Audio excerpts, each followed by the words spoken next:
Bienvenue au podcast sur Record. On classe les chansons d'album de la moins bonne à la meilleure, selon nous bien sûr. Donc aujourd'hui c'est un de tes choix, puis il y a pas si longtemps on a fait un album double de Swans. Exact. Puis là tu t'es dit, ok pourquoi pas là. Parce que vu que on avait fait, c'était comme mon choix dans le même enregistrement, mais là il fallait que ce soit deux. Il fallait que tu choisisses deux albums de suite, puis là tu t'es dit, ah ben moi avec je vais faire ça un album double. Ben c'est ça, si t'as le droit à ton album double, j'ai le droit au mien aussi.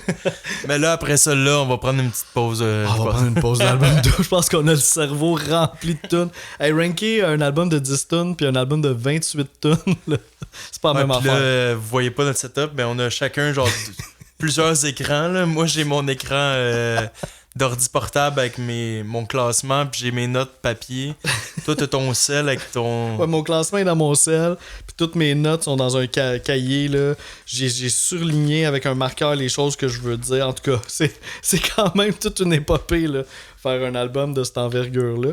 Mais c'est ça, on n'avait jamais vraiment abordé les albums doubles avant Swans. Puis là, quand tu l'as amené au podcast, je me suis dit, ça pourrait être cool que moi aussi j'en choisisse ça. Il y avait déjà un de... Smashing Pumpkins, comme un de tes amis avait proposé qu'il voulait faire. Là, au début, on n'était pas sûr. On fait ça, des albums longs de même? Puis on savait pas de quelle manière qu'on allait le faire, mais à un moment donné, s'il veut venir, on le fera pour de vrai. Là, parce que ça. Là, on est rodé. Là. C'est pour ça, je pense que je l'ai pas pris, ce Melancholy and the Infinite Sadness, parce que je sais que mon ami, peut-être qu'il va venir au podcast, puis ça serait un de ses choix. Fait que je me suis dit, quel autre album double je pourrais prendre qui serait intéressant à ranker? S'il vient, il va falloir qu'il soit conscient que ça va être un long enregistrement. Là. Oui, ça va être... puis ça va sortir en 2 épisodes par la suite, là, tu sais. Mais c'est ça, puis j'ai comme réalisé aussi que dans la vie, mais ça, j'en ai peut-être déjà parlé dans un autre épisode, mais on va en reparler un peu, c'est que, tu sais, des fois, t'as des albums doubles qui n'ont pas tant de tracks que ça non plus. Tu sais, Physical Graffiti, par exemple, de Led Zepp, il n'y a pas plus que 20 dans le temps des vinyles, c'était peut-être un peu différent, mais puisque c'est pas le même temps que tu peux mettre sur un CD, ça se peut-tu? Je sais pas si ça joue avec ça, mais tu sais, c'est des albums qui ont été présentés vraiment en tant que des albums doubles, bref. Fait que moi, ça m'en prenait un aussi qui ait assez de tracks pour qu'on puisse faire 2 épisodes avec. Fait que c'est ça, là, j'ai fouillé, puis là, il y avait le fameux Stadium Arcadium de Red Hot Chili Peppers. Puis on n'a pas fait ce groupe-là à date au podcast. Puis c'est pas un album, c'est pas celui-là que j'ai le plus écouté de Red Hot. Là. Je pense que j'en ai écouté 3-4 de plus là, avant Stadium Arcadium. Fait que j'étais... ça va être l'occasion de plonger là-dedans. Puis je suis servi là, avec les 28 chansons. On va pouvoir faire 2 bons épisodes remplis de 14 tunes par épisode. Ouais, c'est ça, comme... Je me suis pris un peu dernière minute, peut-être mon défaut dernièrement par rapport au podcast, mais je suis capable de faire une préparation qui a de l'allure, sauf que j'ai l'impression que pour celui-là, ça m'a un peu nuit. C'était pas l'idéal pour ma planification. Ouais. Par rapport que ça dure quand même 2 heures, 2 minutes, c'est ça? Ouais. Puis, mettons pour Swan, c'était même 2h20, puis ça m'avait pas dérangé parce que c'était tellement éclectique, fucked up, expérimental, différent que... Ben même comme projet en général qu'on n'avait pas beaucoup fait de ça, qu'on dirait que ça me dérangeait pas, puis c'était comme nouveau, tu sais. Mais là, c'est un peu plus des chansons composition traditionnelle, entre guillemets, de genre toujours entre 3 et 6 minutes, là, mettons. Là. Ça joue là-dedans. C'est rien en bas de... peut-être une en bas de 3 minutes. Ouais, quelques secondes en bas de 3 minutes. Donc, après comme 1h30 du même band, même si c'est pas tout pareil, il y a quand même des... Il y a des chansons qui se démarquent, là. Mm-hmm. Mais à un moment donné, on dirait que tu perds l'intérêt, même si c'est super, que ça soit comme ton album préféré, même ton band préféré après 1h45, c'est moins intéressant. Ouais. Donc j'ai l'impression que le pacing des chansons a peut-être joué. Puis j'ai l'impression aussi que ça l'aurait nuit à quelques... ou avantagé d'autres. Il y a des chansons, mettons, isolées qui auraient peut-être été mieux classées, genre. Uh-huh. On dirait après un certain temps, j'étais comme un peu tanné d'écouter ça. Il a fallu que tu le fasses sur shuffle. Ou que je le fasse en plusieurs coups, tu sais. Ouais. Ouais, c'est ça, moi je me suis pris à l'avance quand même pour cet album-là. Puis ça c'est vraiment personnel, mais j'avais le goût de le décortiquer plus en profondeur. Parce que ça, je joue dans un band, puis des fois ça peut se rapprocher un petit peu à du Red Hot. Puis j'avais le goût un peu de voir comment, tu sais, me concentrer sur qu'est-ce que la guitare a fait, qu'est-ce que la bass a fait. Fait que je me suis dit, je l'ai vu comme un projet à long terme un peu, là. Puis je me suis fait des catégories pour chacune des tunes. Je peux vous en parler un peu, là. Étant donné que je trouve que c'est ça, puis tu sais, Red Hot pour moi c'est vraiment un band dans lequel chacun des membres apporte quelque chose d'important. Fait que je me suis fait une catégorie Anthony, John, Flea, Chad. Puis j'ai comme un peu évalué chacun des membres du groupe pour chacune des pièces. Après ça, c'était plus au niveau de la chanson. Fait que j'ai évalué comme les couplets, les refrains. Bridge, solo, ça allait un peu dans la même catégorie. Parce que, tu sais, des fois, il y a un solo, il n'y a pas de bridge. Il y a un bridge, il n'y a pas de solo. Il y a les deux. Fait que ça, j'ai mis ça ensemble.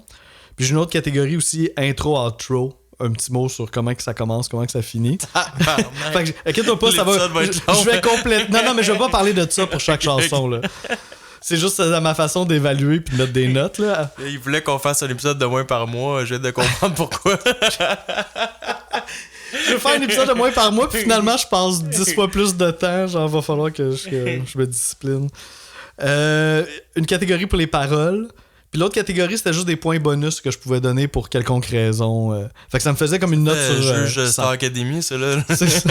Oui, c'est ça.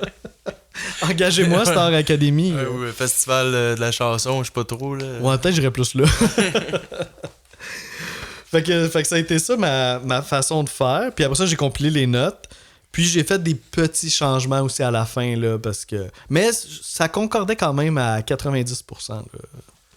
C'est comme sans se donner trop d'indices, on s'est dit, tu sais, vu que c'est 28 chansons, on n'a aucune idée où qu'on s'enligne, mais on s'est dit, admettons, combien de ta meilleure moitié dans le premier album?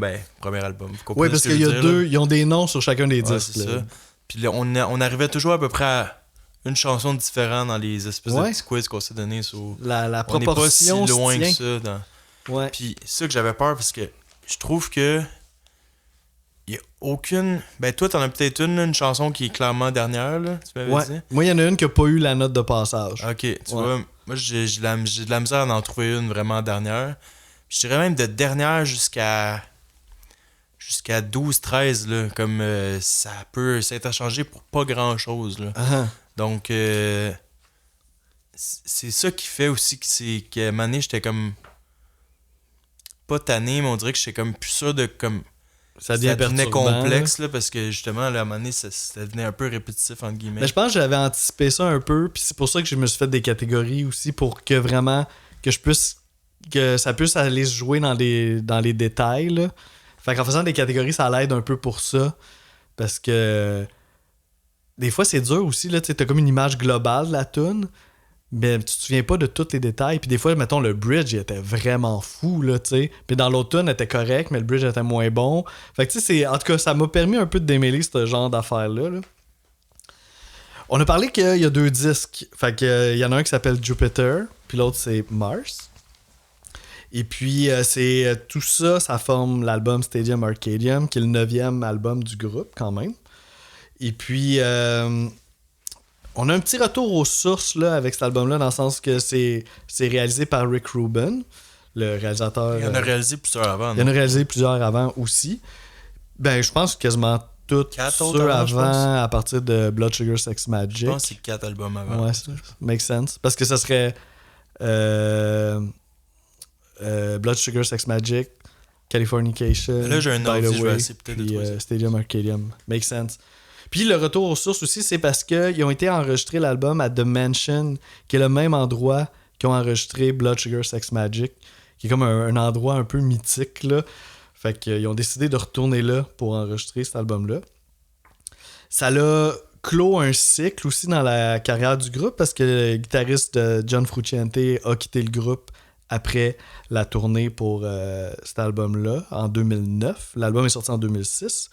Puis finalement, il a rejoint le groupe en 2022. Fait que quand même pas mal longtemps après. Puis pour continuer de parler de John, en fait, c'était une des premières fois qu'il faisait du layering de guitare. Fait que tu sais, il y a toujours une approche assez minimaliste, là, de trouver la bonne affaire. Il fait une take de ça, puis that's it. Mais sur cet album-là, il a décidé de s'en donner à cœur joie, puis de faire plusieurs prises qui se superposent de guitare, en plus d'aller explorer aussi un peu avec des synths puis des textures sonores. Fait que c'est ça que j'ai trouvé aussi particulièrement intéressant, là, de tout voir comment il a fait les arrangements des tunes, comment il les a habillés. T'as-tu checké l'info? Ouais, c'est les 5 albums d'avant, finalement. Ah ouais, ok. Ouais. Ah, parce que t'as One Hot Minute aussi. Ouais, exactement. Oui, ouais. c'est vrai. Ils ont des albums obscurs que je savais même pas qu'ils existaient, là. Avant ou leur après? premier, le Frankie Styley des albums. Ouais, les 3 premiers sont assez obscurs. Là. Ça commence à Mother's Milk, là, on dirait que on connaît un peu plus ça. Là. Ouais, le premier, c'est un album éponyme. La pochette est vraiment fucked up. Là. Ouais, c'est cool pareil. Après ça, c'est dans les années 80. Là. Ouais, 84. Quand même, là. C'est fou, hein? Après, parce que des fois, ils parlent de leur influence, genre des bands des années 80, mais c'est parce qu'ils ont grandi en même temps, ils étaient en même temps, finalement. Là. Ben, c'est ça. Tu sais, puis on les identifie pas à un groupe des années 80, Red Hot. Non, pas plus 90. 90-2000 même, ouais. Tu vois, puis c'était du funk rock, rap rock, funk metal. Donc... Ouais, c'est un peu raide. C'est pas débile, là. Après ça, c'est Freaky Styley, ouais. funk rock, funk, psychedelic funk, dance rock. Ouais. C'était le réalisateur, c'était le gars de Funkadelics, là, George Clinton, je pense. Exactement. Ouais, qui est une légende, là. Puis après ça, c'est The Uplift Mofo Party Plan. C'est funk rock, funk metal. Là. Ok. Puis là, après ça, c'est Mother's Milk, Blood Sugar Sex Magic, One Up Minute, Californication. By the way, Stadium Arcadium. Bravo. Merci. Après ça, ben là, John Frusciante s'en va, puis là, c'est les autres, I'm With You, en tout cas, The Getaway. En tout cas, il y en a une couple d'autres, là. Jusqu'à tout récemment, là, quand John est revenu. I'm With You, The Getaway, puis là, après ça, il est revenu. Ouais. Pour Unlimited Love, puis Return of the Dream Canteen. Ça, c'est en 2023. Ouais, 22. 22 en 22. Ouais.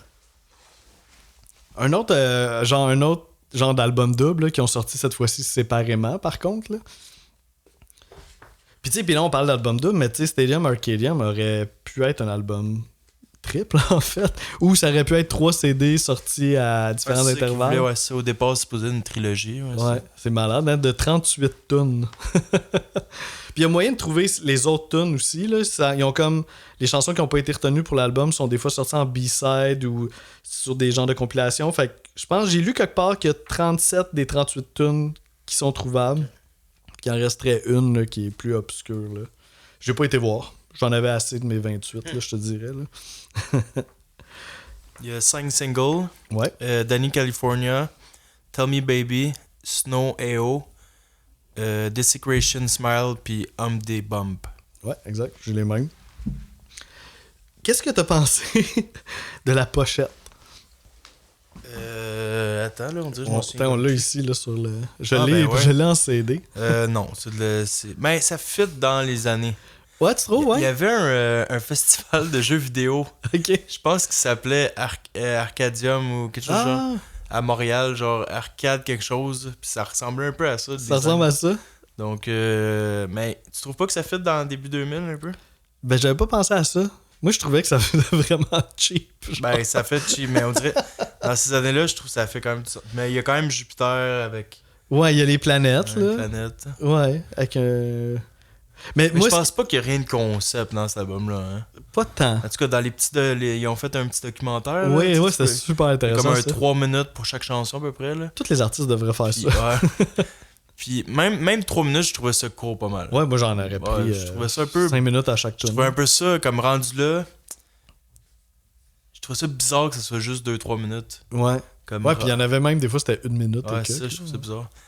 Mais il y a rien dans ces petits clips-là qui donne l'impression qu'il y a un concept parmi tout ça. Là. Il y a fuck all. Là, genre, non, moi non plus, je vois pas. Un ramassis de chansons. Peut-être des petits liens de rien, là, mais rien de conceptuel. Là. C'est ça qui est drôle aussi, c'est rare un album de 28 tunes de même qui est pas un album concept. C'est vraiment comme un album normal, mais de 28 tunes. Un peu compilation style. Là. Mais en même temps, c'est tout des originales. Mais c'est ça, en même temps, on en parlait un peu avant d'enregistrer, puis on a réalisé pourquoi un album normal, ça n'a pas 28 tunes, parce que c'est dur à intégrer, là. Ça fait beaucoup de stock. Là.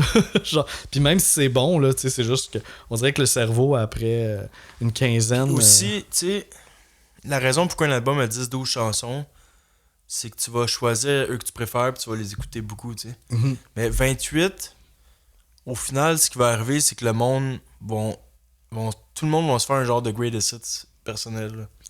Ben, en même temps, il y a pas... Tu sais, c'est un bon album, puis il n'y a pas tant de... Tu sais, moi, j'aurais pas de misère à l'écouter... On était capable de faire notre ranking. Ouais, on a fait notre ranking, donc, mais... Moi, j'aurais fait mon album avec mon top 12, genre. Ben moi, je pense que ça l'aurait éliminé ben des bonnes tunes, là.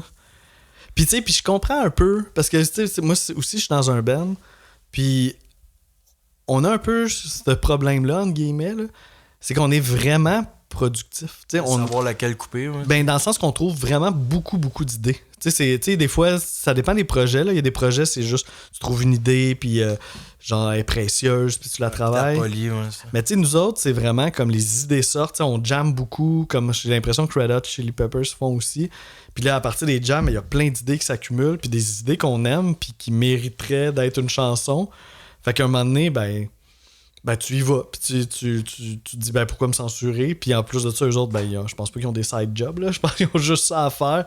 Fait que tu sais, c'est comme un peu le rêve, là. Ils peuvent juste être créatifs, jammer à tous les jours, trouver des idées, puis au bout de la ligne, ben ça fait un album de 28 tonnes, quand même super bien travaillé, puis qui le niveau de qualité est très élevé, là. Il y a pas tant de filler, on va pouvoir en parler tantôt, là, mais c'est vraiment... C'est ça, là, j'ai... Même mes dernières, tantôt, on l'a pas écouté au complet, là, mais on s'est rendu jusqu'à... Ouais, on approchait de la fin, là, ouais. Puis, il y en avait qui jouaient, là, que j'avais placé loin, puis j'étais comme, ouf, qu'est-ce que genre... Il me semble que j'ai fait une erreur, là, mais finalement, c'est juste qu'il y en a trop, là. Puis, genre, ils jouent pas à grand-chose, tu sais. Ouais. Mes dernières sont vraiment pas mauvaises, là. Non, c'est ça, moi aussi, là... La note finale est vraiment pas évidente à décider. Ouais, moi, j'en ai une qui m'a résonné en tête depuis une couple de jours. Je pense que moi y aller pour celle-là. On le dira pas tout de suite. Et vous allez même pas le savoir dans cet épisode-là. Hey, juste pour revenir vite sur la pochette, là, ce que je voulais dire, c'est parce que au départ, je sais pas, tu connais-tu Storm Thorgerson? Il a fait des pochettes légendaires là, pour Pink Floyd, puis plein, tu sais, des pochettes mythiques. Là. Puis c'est lui qui devait faire la pochette de cet album-là. Puis toutes ces idées ont été rejetées. Puis ils ont décidé d'y aller avec l'écriture de Superman qui flotte dans l'espace. Fait que je me disais à quel point ces idées à Storm devaient être poches. Puis ils ont des pochettes quand même fucked up là, dans les autres albums. Là, donc, des pochettes mythiques même. Là. Blood Sugar Sex Magic, je crois que c'est une pochette... quand même assez mythique. Là. Ben, l'autre d'avant aussi, quand même spécial. Là. Il y a un peu de dessin. Là. Ouais. By the way, c'est ça? By the way, là, comme le personnage en eau, là, un peu. Là. Ouais, c'est vrai. Là, je suis en train de checker le fameux festival de jeux vidéo. C'est ça que tu fais du coin. Une affaire aussi que j'ai lue sur l'album puis que j'ai remarqué aussi, c'est qu'il y a eu des critiques par rapport au mix de cet album-là. Puis surtout le mastering, en fait. Parce que le son de l'album est un peu affecté par la surcompression. Puis je pense que c'est une époque où c'est que toutes les bands voulaient être un peu plus forts. Tu sais, sortir un album plus fort que son prochain. Là. Fait que tu sais, eux autres étaient un peu dans cette course-là. Puis je l'ai entendu. À quelques moments, c'est comme ça pique ou ça griche un peu. Puis une toune en particulier qui est sûrement la pire toune à laquelle ça devait arriver, cette affaire-là. Là. Je vais pouvoir en parler tantôt. Mais oui, ça l'a un peu... On l'entend un peu, cette affaire-là. C'était Arcadia, le nom du festival. Ah ben oui, c'est ça qui ressemble à Arcadia. Mais ça serait-tu inspiré de ça? Ça se peut-tu? Ben Arcadia, c'est 2005. Attends. Une année avant. Mais c'était possible que Red Hot s'est inspiré du festival. Mais c'est un festival à Montréal. Ouais. Ok, c'est pas... ok. Ça se demandait si c'est pas le festival qui... Non, ça ressemblait pas à ça. Ah ben, c'est mieux. Je dis un peu comme... Ok, un petit peu. Puis le mot ressemble aussi, fait que c'est sûr que ça... Ouais, c'est limite. À part ça, tu sais, ça a été... c'est pas l'album... Tu sais qui est bizarre, c'est pas l'album qu'on pense en premier, tu te dis, il y en aurait peut-être 3 autres que t'aimes avant lui, là, tu sais. Ouais, pour le Mais ça a l'air que c'était leur plus populaire. Ah oui, c'était le plus populaire. Ben, aux États-Unis, c'était le premier album à avoir été number 1 au Billboard. Ah ouais? Ouais. Puis ils ont eu 7 nominations Grammy, dont ils ont gagné l'album rock de l'année, meilleur box ou package édition limitée. Ok. Puis Danny California, best rock vocal performance par un groupe. Ok. Ouais, c'est un album vraiment marquant là, dans leur carrière, plus que je pensais. Là. Puis aussi dans la création, ça a l'air qu'il y avait moins de chicanes, ça a l'air que c'était comme... Ça s'est fait comme de manière douce, relativement. Là. Quand même, et puis c'est tellement de travail qu'il y a derrière ça. Là. Puis ça, comme tu disais, John Frusciante a essayé des affaires. Il voulait des riffs un peu plus heavy metal par moment. Ouais, c'est vrai. Puis ça donne que tout de suite après, comme tu as dit, il va quitter le groupe. Donc c'est un peu particulier comme timing. Ouais, ben, il a fait la tournée après, puis il est parti. Ouais. C'est ça. Puis c'est surtout Flea et Frusciante qui sont en création, là, souvent. T'sais, comme la création musicale. Anthony s'occupe des paroles, puis Flea et Frusciante, c'est plus la musique, là, je me trompe pas. Ouais, I guess. Anthony doit trouver des mélodies aussi, sûrement. Puis t'as le bon Chad là, qui trouve toujours le beat parfait pour ce qui a été trouvé. Ben ça, Chad, je trouve pas qu'il sort du lot. Il y a peut-être 3-4 chansons qui sortent du lot, mais sinon, comme... Il fait la job. C'est spécial, genre. Chad, ouais, c'est ça. Puis tu sais, c'est probablement un des plus grands drummers de sa génération. Ça, on le voit dans plein de TV shows, puis genre, il est très présent dans les médias, mais... Ouais. Tu sais, c'est ça, à quel point... Ben moi, je l'ai vu dans d'autres contextes, là, puis c'est un... pour de vrai, c'est... Il y a un show, hein, sur certains médias sociaux, là, c'est un gars... Il s'est fait inviter à Dromeo. Oui, notamment. Ils leur font faire une tune qu'ils connaissent pas, là, puis il faut qu'elle joue à... Qu'est-ce qu'ils pensent qu'il faut qu'ils jouent, là? Ouais, exact. Ça, j'adore ça. Puis sinon, moi, il m'avait full impressionné dans... Tu sais, il y avait les shows pour quand Taylor Hawkins est décédé. Dave Grohl, il avait organisé comme une série de shows. Ben, pas une série de shows, mais un show à Londres puis un show à LA. Puis au show à LA, il y avait le band Rush. Les 2 membres qui restent du band Rush étaient invités. Puis là, t'as Dave Grohl qui jouait avec Rush. Mais tu sais, du Rush, quand même pas rien. C'est des grosses chaussures, là, Neil Peart. Puis il avait fait une bonne job, Dave Grohl. Après ça, c'est le drummer de Tool, qui est aussi une légende, qui avait joué avec Rush. Puis tu voyais, là, il était concentré, puis tout ça. Puis après ça, t'as fucking Chad Smith qui arrive, qui joue une tune avec les gars de Rush. Il a zéro l'air intimidé. Il arrive sur le drum comme si de rien n'était. Il joue là, j'ai capoté. Là. Il a joué la tune, là, quasiment les 2 doigts dans le nez, là, puis c'était vraiment tough. Là. Ça n'a jamais eu l'air difficile. Mais je pense que lui, il aime les trucs un peu plus heavy. Si je me trompe pas. Oui, je pense comme ça quand ça brasse. Puis ça, tout ça m'a fait réaliser en écoutant l'album de Red Hot que Chad, il est impeccable. Là, il est ultra solide, fait toujours la bonne affaire au service de la tune. Mais il n'est pas exploité à son full potentiel. Non, vraiment pas. Il pourrait aller plus loin que ça. Il y a quelques chansons qu'il sort du lot à cause de rythmes un peu plus différents. Mais tu sais, je trouve qu'il y a plein de moments que John il est dans le tapis, que Flea est dans le tapis. Mais Chad, il est tout le temps comme un peu en arrière quand il pourrait vraiment l'être. Mais sa personnalité a l'air de même aussi. Ouais. Il a l'air quelqu'un de réservé qui fait ses petites affaires. Ouais, un peu un papa là, qui a son rôle dans le groupe, qui tient ça ensemble. Puis il a l'air aussi d'être le funny de la gang. Malgré qu'il est relax, il a l'air de le funny de la gang qui rassemble le groupe. Genre. Ouais, bon point. Tu sais, que mettons qu'il y a des chicanes, il va pas en rajouter de l'huile sur le feu. Là, t'sais. Ouais, plus rassembleur. Là. Ouais, je pense. Parce que c'est sûr qu'il a dû avoir. Ben, il y a eu des tensions dans ce band-là, notamment entre John et Anthony, là, particulièrement. Fait que, ouais, c'est ça. On commence ça tranquillement. Yeah! on se lance là-dedans. On sait qu'on a peut-être des trucs qui font du sens, qu'on est à peu près pareil, mais sinon, j'ai aucune idée. Tu sais, t'as une dernière claire. Ouais. Là, je suis plus sûr. Ma dernière a joué tantôt, puis là, je suis plus sûr. J'étais quasiment content d'en avoir une parce que, tu sais, quand t'en as pas une dernière claire, ça fait de la peine de mettre une tune que t'aimes en dernier.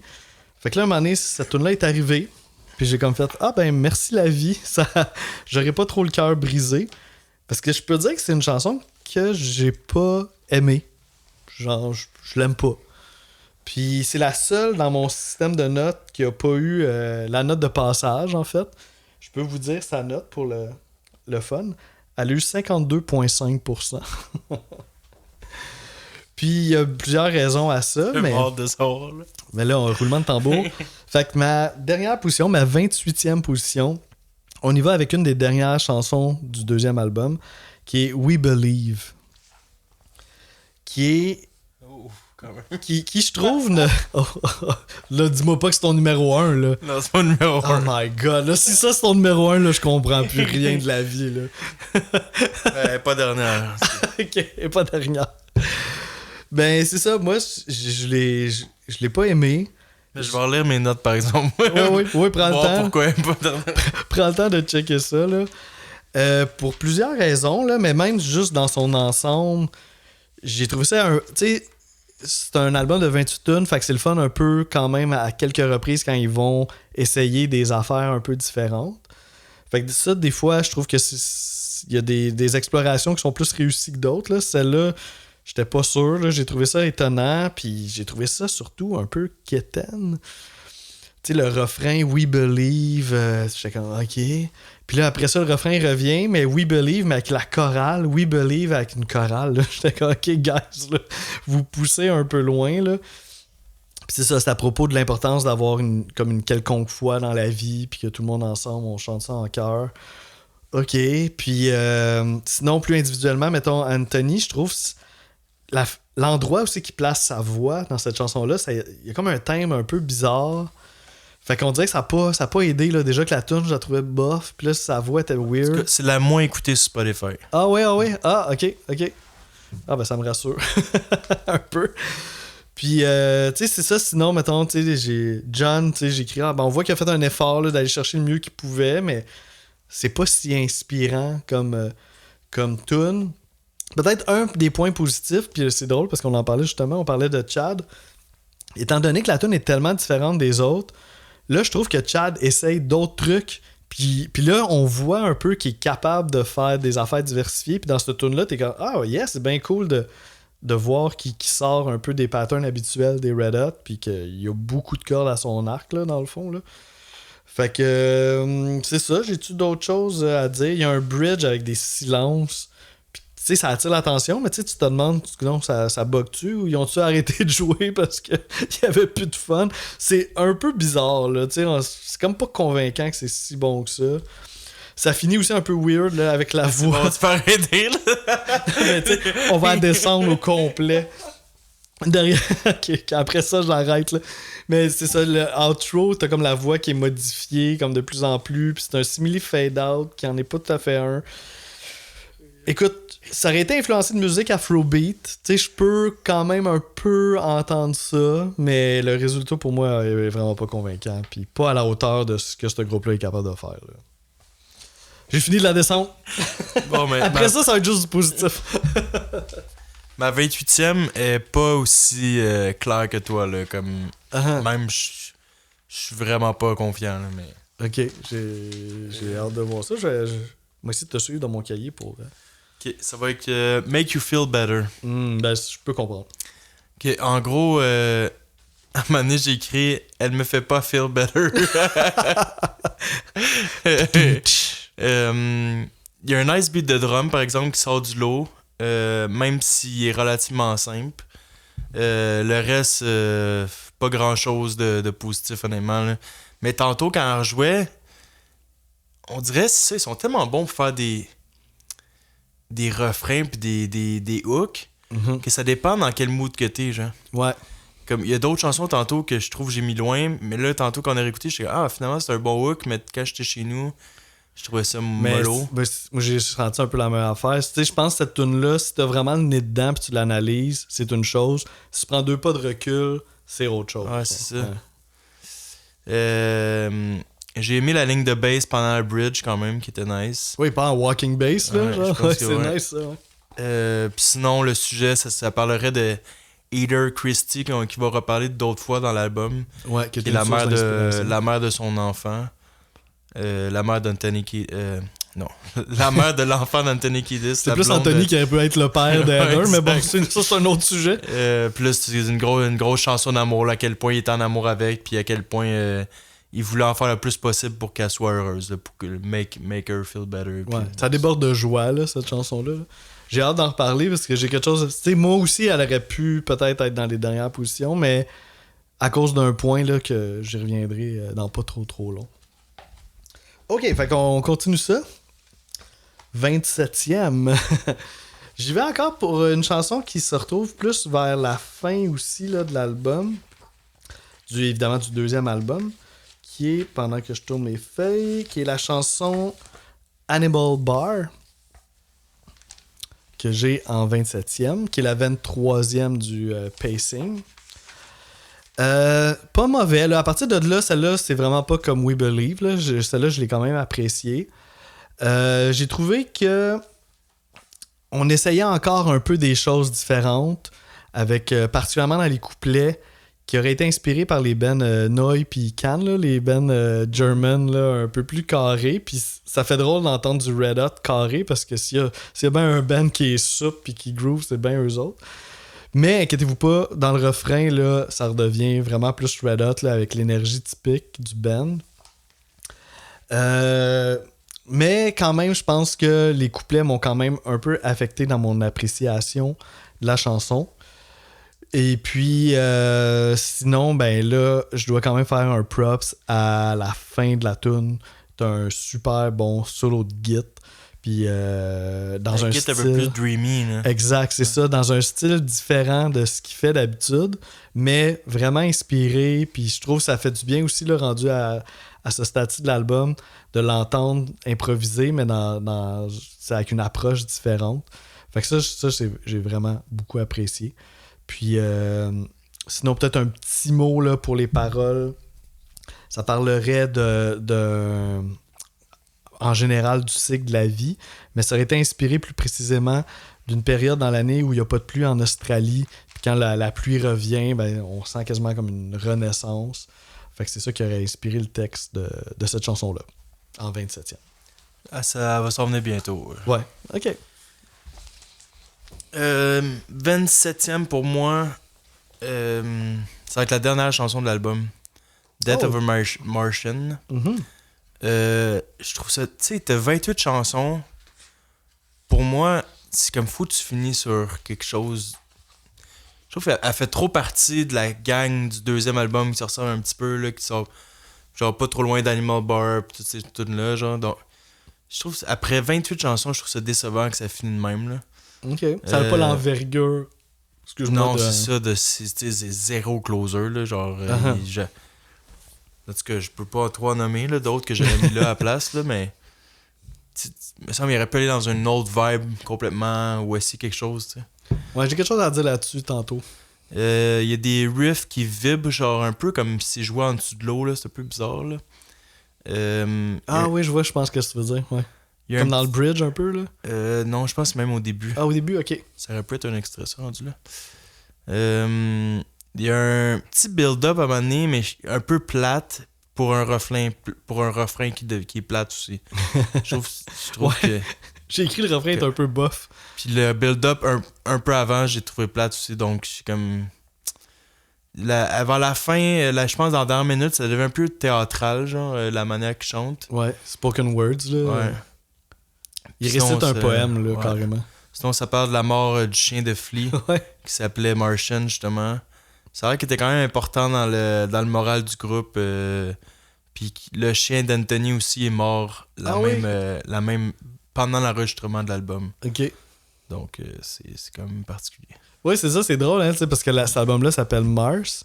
Puis la dernière tune c'est Death of a Martian. Fait qu'on est comme, ok, là, il y a un concept. Puis deux chansons avant, il y a We Believe. Ouais. Donc, non, mais tu sais, comme quand il y a des extraterrestres. Ah, ok. Donc, des fois, là, c'est ça. Mais c'est ça, c'est pas tant concept, là, parce que ça, Martian, finalement, c'est un chien. Fait que c'est pas tant un album concept. Fait qu'on continue avec le numéro 6. 26. Pardon. On n'est pas à 20 positions près. Hein? Fait que pour mon numéro 26, c'est un peu le premier... C'est le premier moment dans l'album que j'ai senti que... Ah, on a-tu un filler un peu? Mais ça reste une tune qui est bonne, là, puis je l'apprécie, mais elle m'a dégagé un petit quelque chose de filler. Puis ça a pris du temps parce que c'est la 18e tune de l'album, qui est 21st Century. C'est bon, là. C'est vraiment du Red Hot Chili Peppers. Puis c'est ça que je veux dire un peu par filler. Parce qu'on sent pas nécessairement qu'ils ont comme essayé d'autres choses avec cette tune-là. Ils sont restés eux-mêmes. Mais un petit peu moins original qu'ils sont capables de faire habituellement. Tu sais, mettons, John, il est bon. Mais, tu sais, sa guitare est comme un peu plus basic. Tu sais, je sais, il est toujours à la recherche d'une petite affaire de spécial là, dans ce qu'il fait. Puis là, on dirait qu'il s'est contenté de on va faire un peu plus la base. Fait que ça m'a un petit peu moins. C'est moins ça, mais dans certaines chansons, ça a l'air qu'il a voulu justement jouer plus simple, par exemple. Ouais, c'est ça. Des fois, quand oui. c'est des riffs plus lourds, il a voulu jouer simple. Mais là, on sent qu'il a voulu, qu'il avait cette intention-là. Là, on dirait qu'il y aurait eu de la place à être original, puis que Je pense notamment à la petite guitare funky là, au début dans les couplets, t'es comme ok, puis tu sais, il est super bon là, pour faire du funk puis trouver des affaires hot, puis là on dirait qu'il fait juste les accords. En tout cas, ça m'a un petit peu déçu.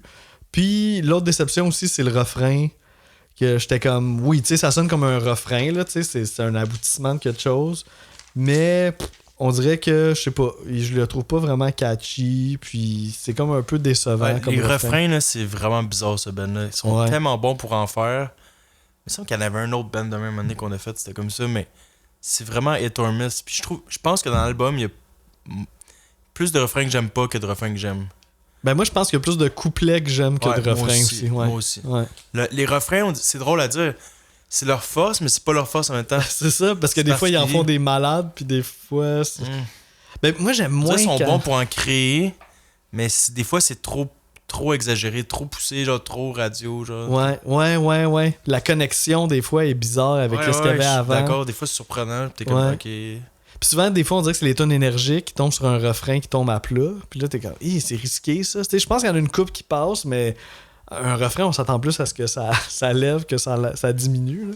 Bref, vous aurez l'occasion d'en entendre pendant 2 épisodes de ce genre de commentaires-là. Mais j'ai écrit chanson de trop, donc ça fait... Ok, ouais, c'est ça, on dirait. Puis c'est pour ça que j'utilise le mot filler. Puis même s'il y a d'autres chansons que j'ai moins aimées, au moins il essayait quelque chose. Celle-là, j'ai pas l'impression qu'il essayait vraiment quelque chose. C'est une bonne tune, mais sans plus, tu sais. Puis aussi, 28 chansons, tu peux te permettre d'en faire de 1 minute et demie. Ouais. Ou 2 minutes. Ouais. Tu sais, comme là, c'était quand même 4 minutes 22, là. C'est cette tune-là? Cette tune-là. Ouais. Tu sais, c'est long pour... tu sais... Pour quelque chose qui amène pas grand chose. Tu sais, il y en a là, qui répètent la même formule 3 fois, là, dans la chanson.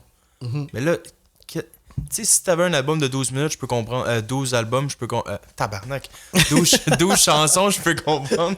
12 minutes, 12 albums. On va l'avoir. 12 hippopotames.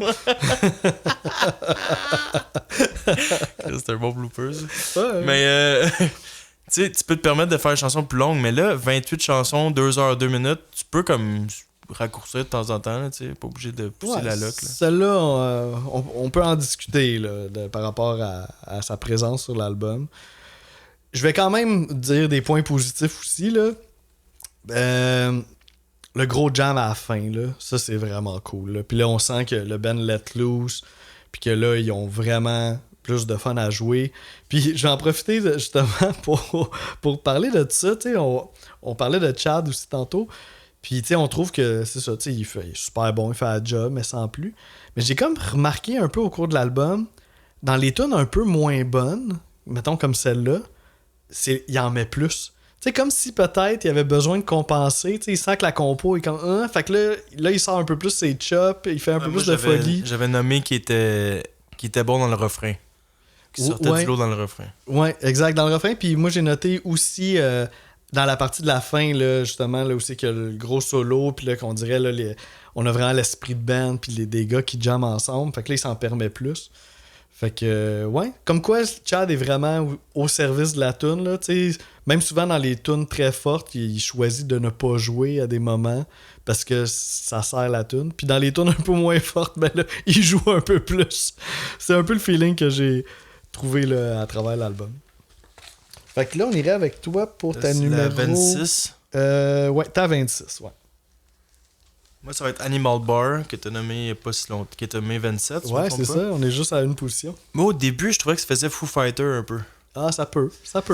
Mais tu sais, c'était limite, là, tu sais. Là, à un moment donné, il y a des ah, là, je me souviens plus de la manière que c'est prononcé, là, mais... Comme back vocal, genre? Ouais, moi, je trouvais ça à chier. Ça a le mérite d'être clair.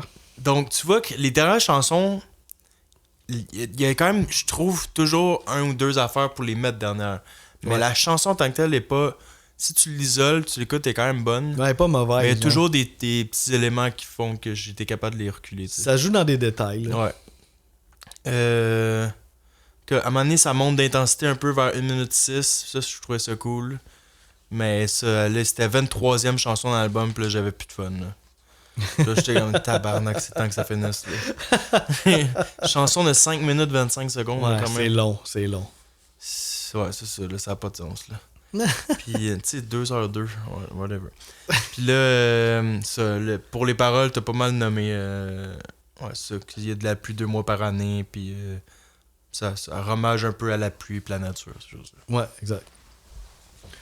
Ben on s'entrecoupe pas mal, là, tu sais, parce que moi, là, je suis rendu à ma numéro 25, puis là, j'y vais avec Make You Feel Better, justement. Puis, sincèrement, j'ai pensé, tu sais, dans mes notes, celle-là était quand même un peu plus basse que comment elle a fini, finalement, là. Tu sais, elle était à 68%.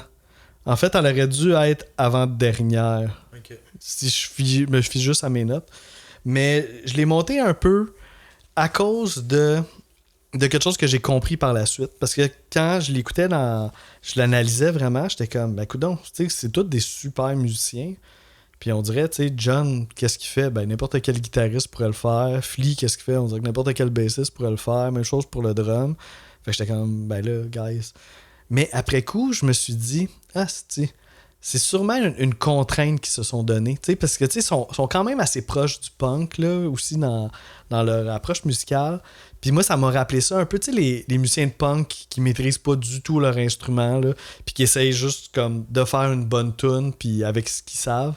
On dirait que c'est ça qu'ils ont décidé de faire, Red Hot. Ils se sont dit, regarde, on sort pas de chops, on essaye avec 4 accords de faire comme une bonne tune basic, puis d'aller se concentrer là-dessus. Puis quand j'ai comme un peu compris ça, je me suis dit, ils sont quand même cool d'avoir essayé ça. Quand elle a joué tantôt, je la trouvais bonne. Là. Ben c'est ça. J'étais comme, Chris, comment ça est dernière? Ouais. Ben c'est ça, elle est bonne quand tu step out un peu, puis ça joue de même, puis c'est ultra festif, puis c'est ça, ça a une énergie un peu un band de garage un peu qui ont composé un hit, là, puis qui en feront pas d'autres dans leur vie, genre. Fait que pour ça, j'ai fait, ok, c'est bon. J'avoue que vu de même, je l'apprécie plus.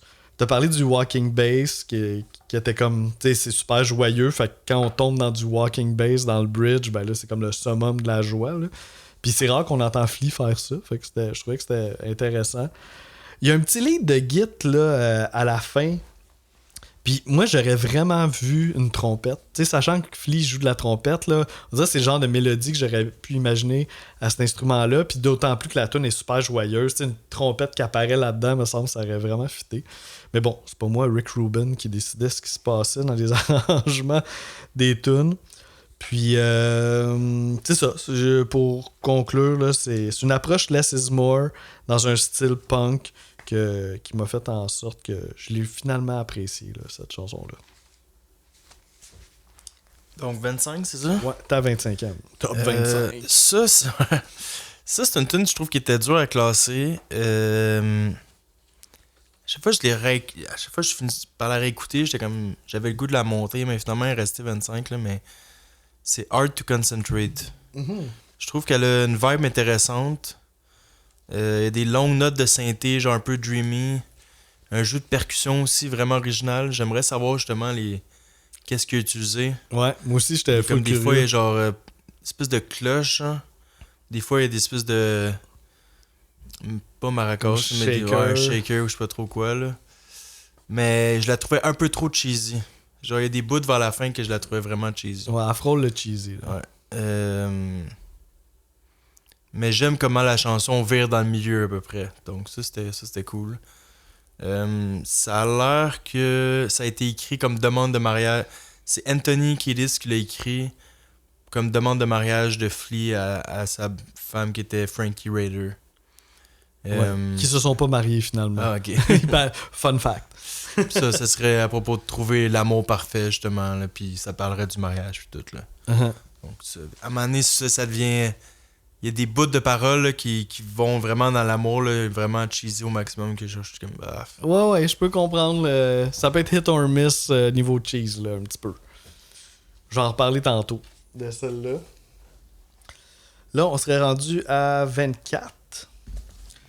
Puis 24, là, c'est une toune qui a perdu des points, mais c'est ça. Elle est vraiment bonne.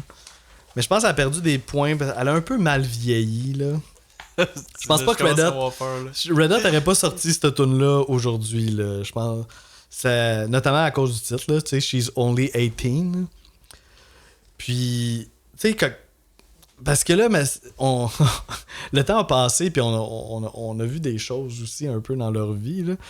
Tu sais, il parle justement de son amour pour Heather Christie, qui est une fille de 18 ans. Puis lui, il a 42 ans à ce moment-là. Fait que, c'est ça, il y a un bon écart d'âge. Puis, à la limite, ça peut être intéressant, une toune aussi, sur une toune d'amour avec un écart d'âge. Tu sais, ça peut être cool, même. Ça peut être inspirant pour des textes. Mais l'affaire, c'est que c'est ça, tu sais, il axe beaucoup, là. Est-ce que tu l'as reculé à cause de ça? En partie. Okay. En partie, parce que j'avais des notes pour les paroles, puis ça a un peu affecté ma note par rapport à ça. Dans le sens que c'est ça, tu sais, finalement, tu sais, aussi, les paroles sont bien axées. Il a l'air bien excité là, qu'elle a 18 ans. Là. Il parle de ça beaucoup. Puis là, maintenant, sachant sa vie, finalement, il est resté avec 3 ans. Ils ont eu un enfant. Puis après ça, il a juste enchaîné les autres blondes de 18 ans, une après l'autre, jusqu'à aujourd'hui. Là, maintenant, il y a quoi, 60 cucs, puis sa blonde a encore 18 ans. Là. Ouais. Fait que tu te dis, ouais, ok, c'était pas non plus juste comme une histoire unique. Là, oui, il y avait une différence d'âge, mais they were meant to be. Là. Fait qu'on dirait que là, elle prend une autre saveur, sachant en 2025 où c'est qu'on est, puis sachant son pattern, ça a de l'air. Mais, ouais, je pensais que t'allais parler. Mais à part de ça, les couplets sont secrètes. Moi, j'ai mis la note de 10 pour les couplets. Là. La bass est malade. Le riff de guitare là, qui passe dans Wa, là, genre, je sais pas comment il a trouvé cette idée-là, John, là, mais c'est tellement, tellement bon. Elle a perdu aussi un petit peu des points au refrain. On dirait que le couplet est tellement fort. J'adore le refrain. Ah oui, ah oui. J'adore le refrain. Ah ben tu vois, c'est pas unanime pour ça. On dirait que c'est pas le refrain que je m'attendais, là. Tu sais, c'est full fuzzé. Mais l'affaire que j'aime du refrain, par contre, là, c'est à la fin. Puis là, de la façon que ça transitionne vers le retour du couplet, là. Le retour du couplet, là, il se peut pas, là. C'est une transition, là, flawless, là. Ça donne des frissons, là. Fait que c'est ça. Il y a des moments très forts dans cette tune-là. Puis des affaires que j'ai un petit peu moins appréciées. Puis, ouais, c'est ça. L'outro. Ça c'est un peu décevant de Red Hot, je trouve. Souvent, les outros sont poches. Tu sais, ils vont finir le dernier refrain, un punch. Tu sais, il y a comme. Des fois, je trouve qu'il manque d'effort pour faire une section d'outro. Puis des fois, quand ils le font, c'est des moments magiques, là. On va pouvoir en jaser. Mais bien souvent, on dirait qu'ils vont pour la technique facile, là. C'est ça qu'ils font aussi, là, dans cette chanson-là. Donc là, 24, ça va être une que tu as nommée, qui est 21st Century. OK. Ah, mais on en a beaucoup, là, ça dans fait tellement dans un titre d'une chanson de Green Day, là. 21st Century. Ça pourrait. 21st Century Breakdown, c'est pas ça, ils ont pas un album, ça. Ah, ça se peut, c'est peut-être ça. C'est un peu particulier, parce que j'ai pas d'extrait pour ça non plus, mais je trouve qu'au début, la bass, là, elle fait un peu clownesque. T'avais pas un extrait pour ça, toi, là? Ah ouais, j'en ai un extrait, mais mais c'est pas la bass. Ouais, c'est la bass, mais dans le refrain. OK. Mais on va peut-être être capable d'entendre les deux. Ah ben oui, on l'arrangera pour... Bon, on va aller voir ça tout de suite, tant qu'à faire. On écoute la bass clownesque? Ben non, la bass dans le refrain, mais on va peut-être... si on est capable, on va peut-être entendre la bass du début aussi. Puis t'avais-tu quelque chose à dire sur la bass du refrain ou on en parle après? Je vais en parler après. Parfait.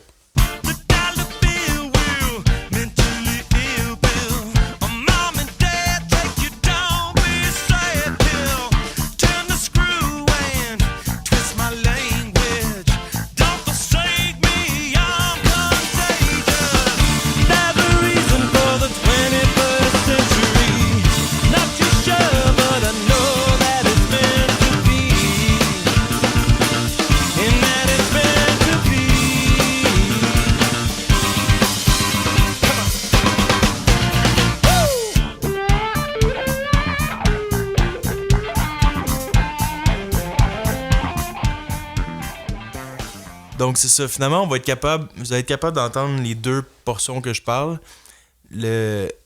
Si vous l'écoutez la chanson au début complètement, vous allez l'entendre la bass clairement là, comme c'est comme vraiment comme boum boum boum boum. Ouais, comme s'il y a un genre d'effet je sais pas trop là. Vraiment exagéré, puis je trouve que ça fait un peu burlesque, niaiseux un peu là. Puis là quand le refrain arrive là, c'est comme là il sort son virtuose genre là, il va genre des notes super rapides qui suivent là, donc Ça, j'ai bien aimé ça de la tune. Ouais, puis là, le refrain finit avec des punchs. Ouais, le drummer qui embarque avec ça. Ouais, puis ils sont comme dans une autre tonalité, les punchs, on dirait. Ça j'ai trouvé. J'en ai pas parlé tantôt, mais j'ai trouvé ça full original. Contrairement un peu au reste de la tune. Puis à part ça, on n'a pas parlé tant que ça du sujet, là, mais ça parle littéralement ça du 21e siècle, là, puis les clichés, là, de genre, tout le monde dit, maintenant, en ce moment, le monde a dit, notre époque en ce moment, c'est bien de la merde. Ouais, là, il y a 20 ans, le monde il disait la même chose, puis il y a 40 ans, le monde disait la même chose. C'est toujours la même calice d'affaires. Là. Mais quand j'ai vu ça, j'étais comme genre, hey boy, il faudrait pas qu'il sache qu'est-ce qui va se passer 20 ans plus tard. C'est toute une question de... Tu penses? Ben oui, c'est pas pire aujourd'hui, là, c'est la même affaire. Là. Si tu recules le Moyen-Âge, il y avait du monde. Ouais, bon point. La merde dans les rues pis tout, là. Donc, c'est comme il y a des trucs qui sont meilleurs, d'autres trucs qui sont moins bons. Là, tu vas y parler d'environnement, mais c'est parce que l'environnement, le monde commençait tranquillement à être conscientisé, à comprendre qu'est-ce qui se passe. Puis un peu, justement, la folie de la société, mais ça a toujours été de même, là. Puis, la ligne de bass, justement, il disait que ça lui rappelait les années 80, style Talking Heads puis Devo. Ouais.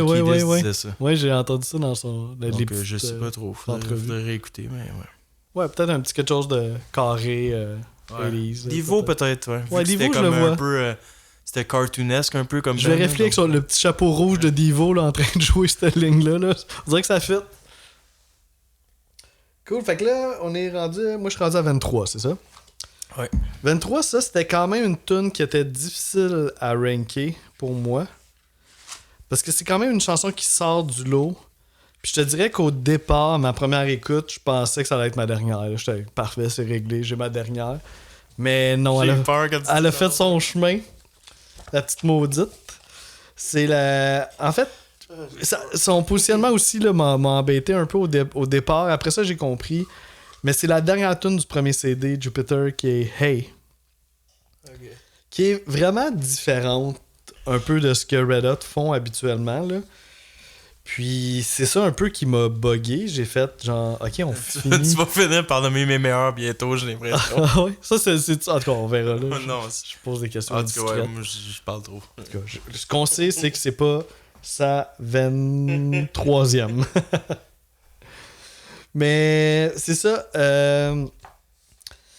J'étais vraiment pas sûr de cette tune-là comme closer du premier disque. Là, j'ai fait genre, ok, le premier disque, on finit avec du genre de Red Hot Chili Peppers Dim Down, vraiment. Là. C'est comme... On reconnaît le groupe, mais c'est comme la version un peu... Ils l'ont essayé quelquefois dans l'album, là. Comme cette vibe-là un peu plus mollo, il pas la seule fois. Il y avait toujours comme un refrain qui allait péter ou quelque chose. Là, celle-là, je trouve, on est vraiment... Moi, qu'est-ce que ça m'a fait penser au début, là, quand la guitare rentre, j'étais comme, my God, on dirait Daft Punk, Ram, là, tu sais. Je trouve que ça avait vraiment cette vibe-là. Mais à partir du moment que là, tu commences à accepter que c'est un Red Hot... plus smooth. Là. D'ailleurs, Rick Rubin, là, il avait donné un titre de travail qui était Light and Jazzy pour cette tune-là. Mais à partir du moment qu'on accepte ça, là, on s'ouvre un peu plus à la tune en tant que telle. Puis, il y a quand même des choses très belles à dire sur cette chanson-là. Là. Et notamment, elle est dans le top 5 des meilleures tunes de l'album d'Anthony, puis dans le top 5 des meilleures tunes de l'album de Flea. Fait que, tu sais, les deux membres du groupe l'apprécient beaucoup. Puis depuis que John est revenu, c'est une tune qui joue beaucoup en show ces temps-ci. Puis c'est pas un hit, là. C'est quand même un deep cut, là. Ok, donc, qu'est-ce qui fait que tu l'as mis aussi loin? Dans mon ranking? Ouais. Ben, parce que quand même, mon premier sentiment, c'était bof. T'as failli la mettre dernière, c'est ça? J'ai failli la mettre dernière. Puis il y a d'autres raisons aussi, là, tu sais, mettons... Finalement, j'ai beaucoup aimé le couplet. Je trouve qu'il y a une super belle cohésion musicale, là, entre les membres du groupe. La mélodie vocale est belle. T'sais, le refrain est correct, mais j'aime beaucoup la section aussi après le refrain. Là, on dirait que la guitare et la bass ils suivent avec le même rythme. Ce bout-là est vraiment cool. Maintenant, le bridge, ça j'étais un peu moins sûr. Puis là, je l'ai trouvé un peu quétaine, le bridge. Il y a un solo qui est le fun, mais tu sais, t'as comme la vibe générale du bridge est comme Puis aussi, tu sais, j'en ai parlé un peu au début du podcast. Que c'est un album qui a été un peu affecté là, par la surcompression. Puis on l'entend pas mal dans cette tune-là. Puis c'est dommage parce que c'est la tune justement une des tunes les plus smooth de l'album. C'est peut-être aussi pour ça qu'on entend un peu plus les grichements, parce qu'il n'y a pas de la disto qui viendrait les étouffer. Là. Mais à quelques moments, ça griche carrément. Puis, veux pas, ça casse un peu la vibe. Tu sais, t'as l'impression un peu comme si tes haut-parleurs étaient un peu saturés ou que la connexion était mal faite. C'est subtil, mais ça s'entend quand même. Fait que c'est pour ça qu'elle s'est ramassée là. Une tune un peu différente là, sur l'album. Donc, moi, 23. C'est une chanson que. Je sais plus. J'ai l'impression qu'avec le temps, peut-être qu'elle a montré un peu. Ça, mais si elle monte, il faut qu'il y en ait d'autres que je recule. C'est ça qui est un peu plus compliqué. C'est ça le problème. Mais c'est le refrain que. Il y a des tunes un peu cheesy, genre. Pas cheesy, mais. Trop pop, genre. Trop pop, qui ont voulu, genre, juste mettre de quoi qui sonne bien. Puis c'est Common Girl. Common Girl. La bass puis la voix qui se parlent, genre, qui s'interchangent. Ça, c'est cool. Mais le refrain, je le trouve vraiment ordinaire. Mais là, tantôt, elle jouait puis je l'aimais. So, je suis comme, je sais plus trop, là. Moi, j'ai écrit pas le plus catchy, mais ça lève. Ben, c'est catchy, quand même. Ouais, tu trouves? Ben, ça dépend, il faudrait définir catchy. C'est un hook qui reste dans la tête, là. Ouais, mais c'est pas une mélodie qu'on a le goût de chanter, nécessairement, mais... Non, c'est pas si bon, mais ça reste dans la tête. C'est ça qui... Ok, ouais, le Let's Go, là, c'est ça, là? Come on, girl, let's get it right, ouais, là, c'est ça ouais. La guide qui improvise un peu en background, là, que tu sais, il fait pas vraiment de sens qu'est-ce qu'il joue, mais il essaie des affaires. Puis là, il y a un solo de guide un peu aérien vers la fin, là, que je suis comme pas trop sûr, là. Donc, il y a plein de choses qui sont bonnes, mais d'autres que je suis comme pas... On dirait que c'est moins accompli comme chanson, je suis pas trop sûr. Même les paroles, même lui l'a dit, c'est plus abstrait. Puis il a choisi des mots qui fitaient bien ensemble, qui fitaient avec le rythme. Donc un genre d'impro all around là, dans le groupe. Là. Donc sans saisir vraiment le sujet de base. Donc finalement, je suis quand même content de ma même si tantôt je la trouvais bonne, là, mais... c'est moins clair là, tu sais, que ça. Il y a quand même des points là, qui font qu'elle n'est pas dans l'autre épisode qui va suivre.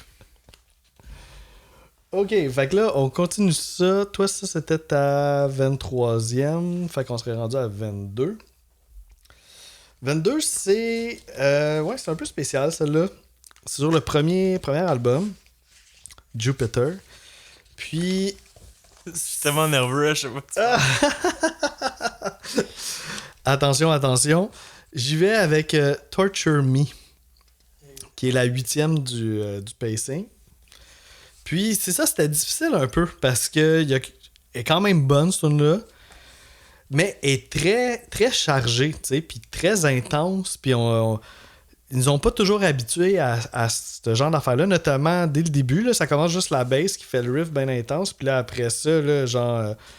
boom, là, ça part la tornade d'intensité. Puis, tu sais, je suis un gars quand même qui peut apprécier ce genre d'affaires-là. Tu sais à quoi je trouvais que ça fait... J'ai noté... Moi aussi, j'ai noté quelque chose. Ok, mais vas-y. Non, mais...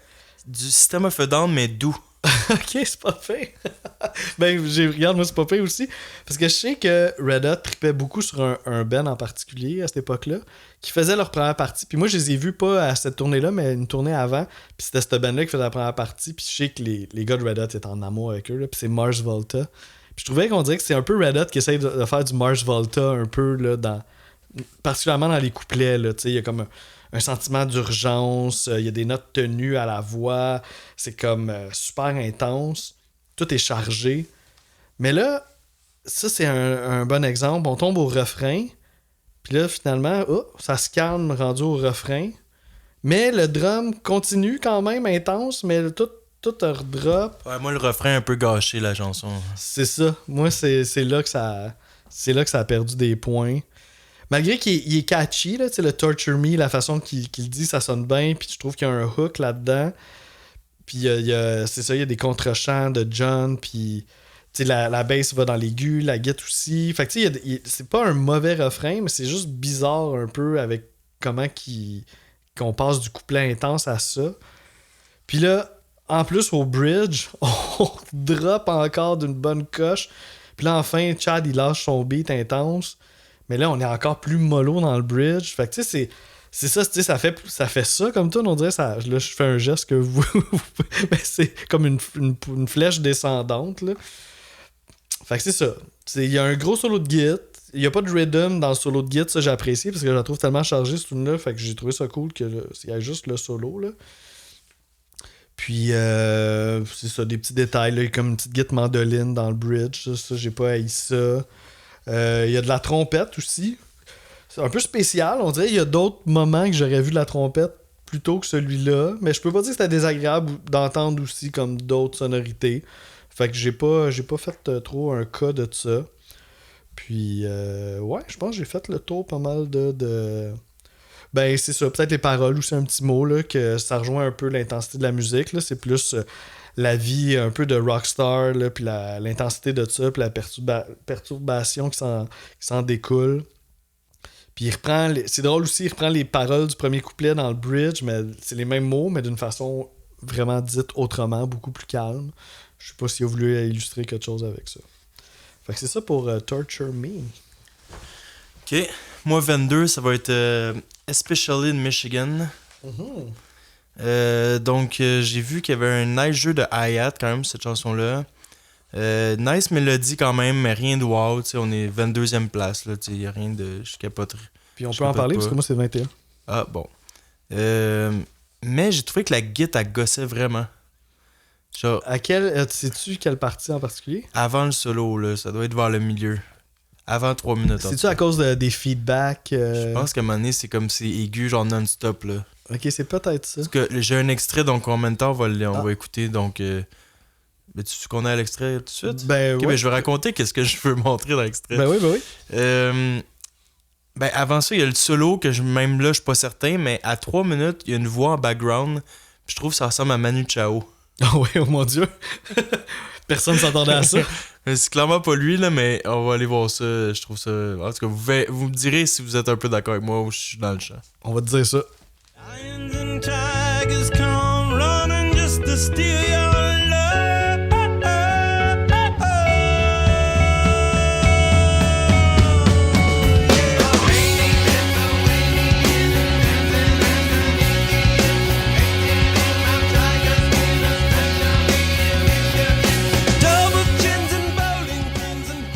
Donc ouais, on a essayé de décortiquer la chanson du mieux qu'on pouvait. J'ai réalisé que le bout que je parlais, on dirait que tu dis comme s'il parle au téléphone. Là. Ouais, ouais. Je trouvais que, ben, moi, ce bout-là, je trouvais que ça ressemblait à Manu Chao, l'album qu'on a fait dans un autre épisode. Puis moi, c'est un de mes bouts préférés de cette tune-là. Ouais. Puis côté guide gossante, là, par exemple, je vais réécouter puis je suis même pas sûr exactement. Mais il y a un ton de guide à un moment donné que je trouve pas... Ouais, très saturé. Que je trouve ordinaire. Là. Ouais. Donc ça doit être autour de ça. Là. Puis c'est intéressant parce que tu as parlé du solo un peu, hein? On dirait que j'avais de la misère à saisir la direction du solo. Ouais. Puis c'est que moi aussi, genre, la première fois que j'ai écouté le solo, j'étais comme... Ah, on dirait que c'est pas le son habituel de John, tu sais. C'est un peu diffus dans des effets, puis j'étais comme... Ah, c'est bizarre. Mais finalement, j'ai compris. Puis c'est pas lui, hein? C'est parfait que ça tombe là. C'est le gars de Mars Volta. Justement, c'est Omar Rodriguez de Mars Volta qui fait le solo sur cette tune-là. Fait que c'était pas John. Finalement, notre instinct était correct. Puis, c'est ça, moi je peux en parler aussi parce que c'est la prochaine position, là, 21e. Mais je réalise en yeux-temps mes notes qu'on a pas mal dit on a déjà pas mal tout dit, en fait. Puis les paroles, en gros, s'il parle du Michigan, là. C'est pas compliqué. Ouais, c'est ça, parce qu'il est né puis il a grandi au Michigan, en fait. Puis il dévoile aussi un peu... Ben, il fait une allusion à ses ancêtres, là, parce qu'il y a des ancêtres de Lituanie. Puis sa mère aurait du sang autochtone aussi, fait qu'il fait référence à ça dans les couplets. Peut-être un autre petit point aussi, tu sais, je trippe pas ma vie sur le refrain, mais il évolue un peu à chaque fois qu'il arrive. Fait que ça, je trouve ça cool aussi, des fois, de faire évoluer le refrain. Tu sais, souvent, les couplets, on a tendance à vouloir ajouter des éléments, mais les refrains, on les laisse tels quels. Fait que ça, j'ai trouvé ça nice quand même qu'ils fassent ça, là, tu sais. Alright. Fait que ça serait ta 21e maintenant. Bon, c'est là que je pense Hot Takes. Oh my god, ça veut être un single? Ouais, un single. Ça va être Tell Me Baby. Oh, ok. Le mix, la bass puis la guitare, j'ai vraiment adoré, par exemple. Mais c'est le refrain, man, ouais. tellement ordinaire, là. Avec le hi-hat, là, genre... Ouais, c'est ça. Là. Je pense que ça a joué. Un peu comme Common Girl, que j'étais comme pas sûr. Il y en a une autre chanson qui s'en vient, que c'était un peu ça qui l'a fait reculer beaucoup.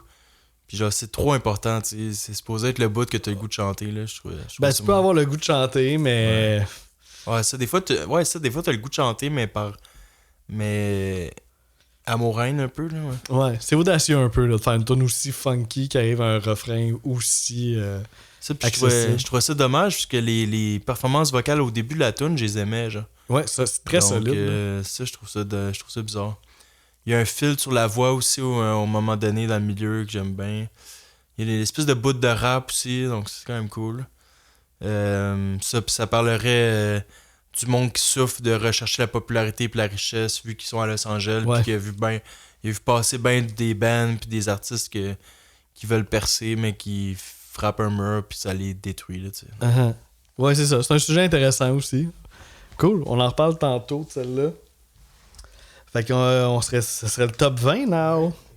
Fait que on commence le top 20 sans trop d'éclat. On a même une chanson qu'on a déjà parlé tantôt, qui est Hard to Concentrate. Okay. Qui est la 17e sur l'album. Qui est en fait celle après Tell Me Baby sur l'album.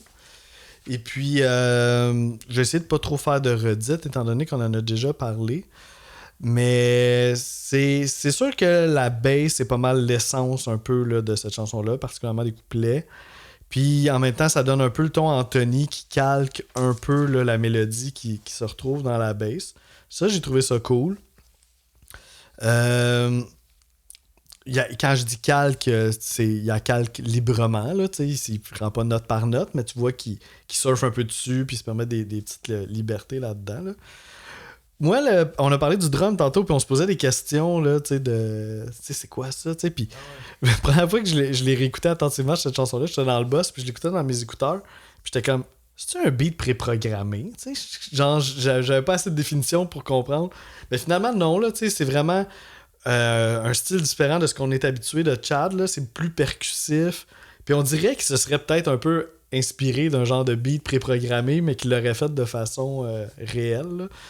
Fait que ça, j'haïssais pas ça là, que Chad explore un peu d'autres trucs, mais ça reste de même toute la tune, tu sais. Fait qu'à un moment donné, peut-être qu'il aurait pu ça aurait pu partir un peu plus dans un beat de drum comme on est habitué.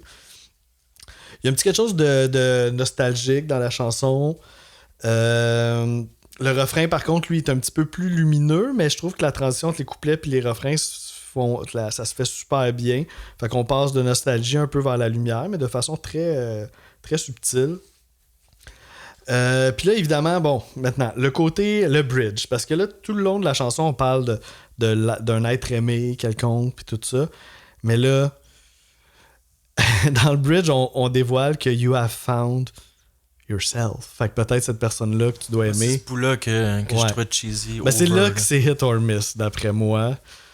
Moi aussi, là, j'étais comme, qu'est-ce que je fais avec ça? Parce qu'en même temps, tu sais, oui, c'est comme c'est beau, là. Dans le fond, c'est la personne qu'on doit aimer à la base, ben, c'est nous-mêmes, là, avant d'aimer quelqu'un d'autre.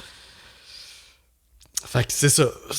Puis, tu sais, c'est vraiment le bridge qui dévoile cette information-là. Il y a quand même une belle poésie, donc il a comme pas le droit de faire. Comme, mettons, un band qui ont zéro poésie, je peux comprendre, mais lui, il est capable là, de trouver des belles tournures de phrases, tout. Donc, pour moi, il a comme pas le droit d'aller là, tu sais. Mais en même temps, on dirait que c'est comme un punch dans ses paroles. Ouais. Moi, mettons, avoir trouvé une affaire de même, on dirait peut-être que j'hésiterais. Je le fais-tu ou je le fais pas? Les autres, ils se le sont permis. Puis ça, moi, je suis sûr que ça peut donner des frissons à certaines personnes. C'est ça. On essaie entre le kitten et quelque chose quand même de vrai, là. Puis, un peu différente des autres sur l'album, mais comme je disais, des fois, ça fait du bien d'avoir un petit peu quelque chose de différent. Puis je trouve que c'est quand même réussi là, dans ce style-là. Là, tu sais. Fait que, ouais, c'est ça que j'ai à dire là-dessus. T'es à 20e. À 20e, elle, je suis vraiment moins sûr. Parce que quand elle jouait tantôt, je la trouvais vraiment bonne. Mais là, je me dis en même temps, il y a quand même 8 chansons de moins bonnes. Donc, je suis comme, c'est pas si pire, tu sais, non plus. Que je l'avais tantôt. Ouais, c'est ça. Ça va être She Looks to Me. Ouais. Oui, je me rappelle tantôt quand ça jouait, t'avais l'air de la trouver pas mal bonne. Ouais, ça, elle est pas évidente. Un peu grungy au début, je trouvais. Mais encore une fois, le refrain ordinaire. Puis là, ça faisait déjà 3 tunes de suite. Tell Me Baby, Hard to Concentrate, puis 21st Century que je trouvais ordinaire. Dans le deuxième CD. C'était genre 2, 3 puis 4 du deuxième CD. Ça, c'est quand même au début du CD. C'est la 5e chanson du deuxième CD.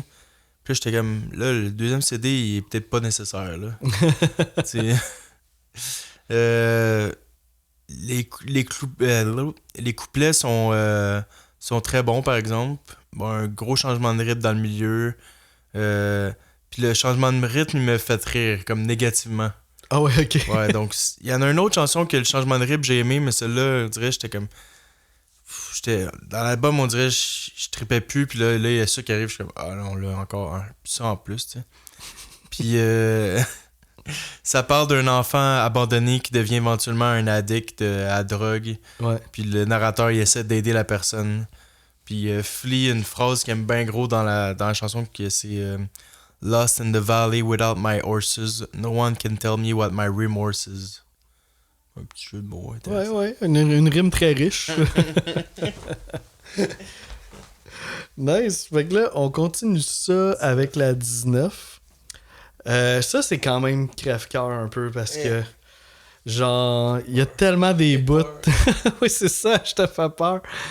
Mais j'ai pas le choix, là. J'y vais avec So Much I. C'est la 24e là, dans l'ensemble de l'album. C'est pas un hot take, là, t'sais.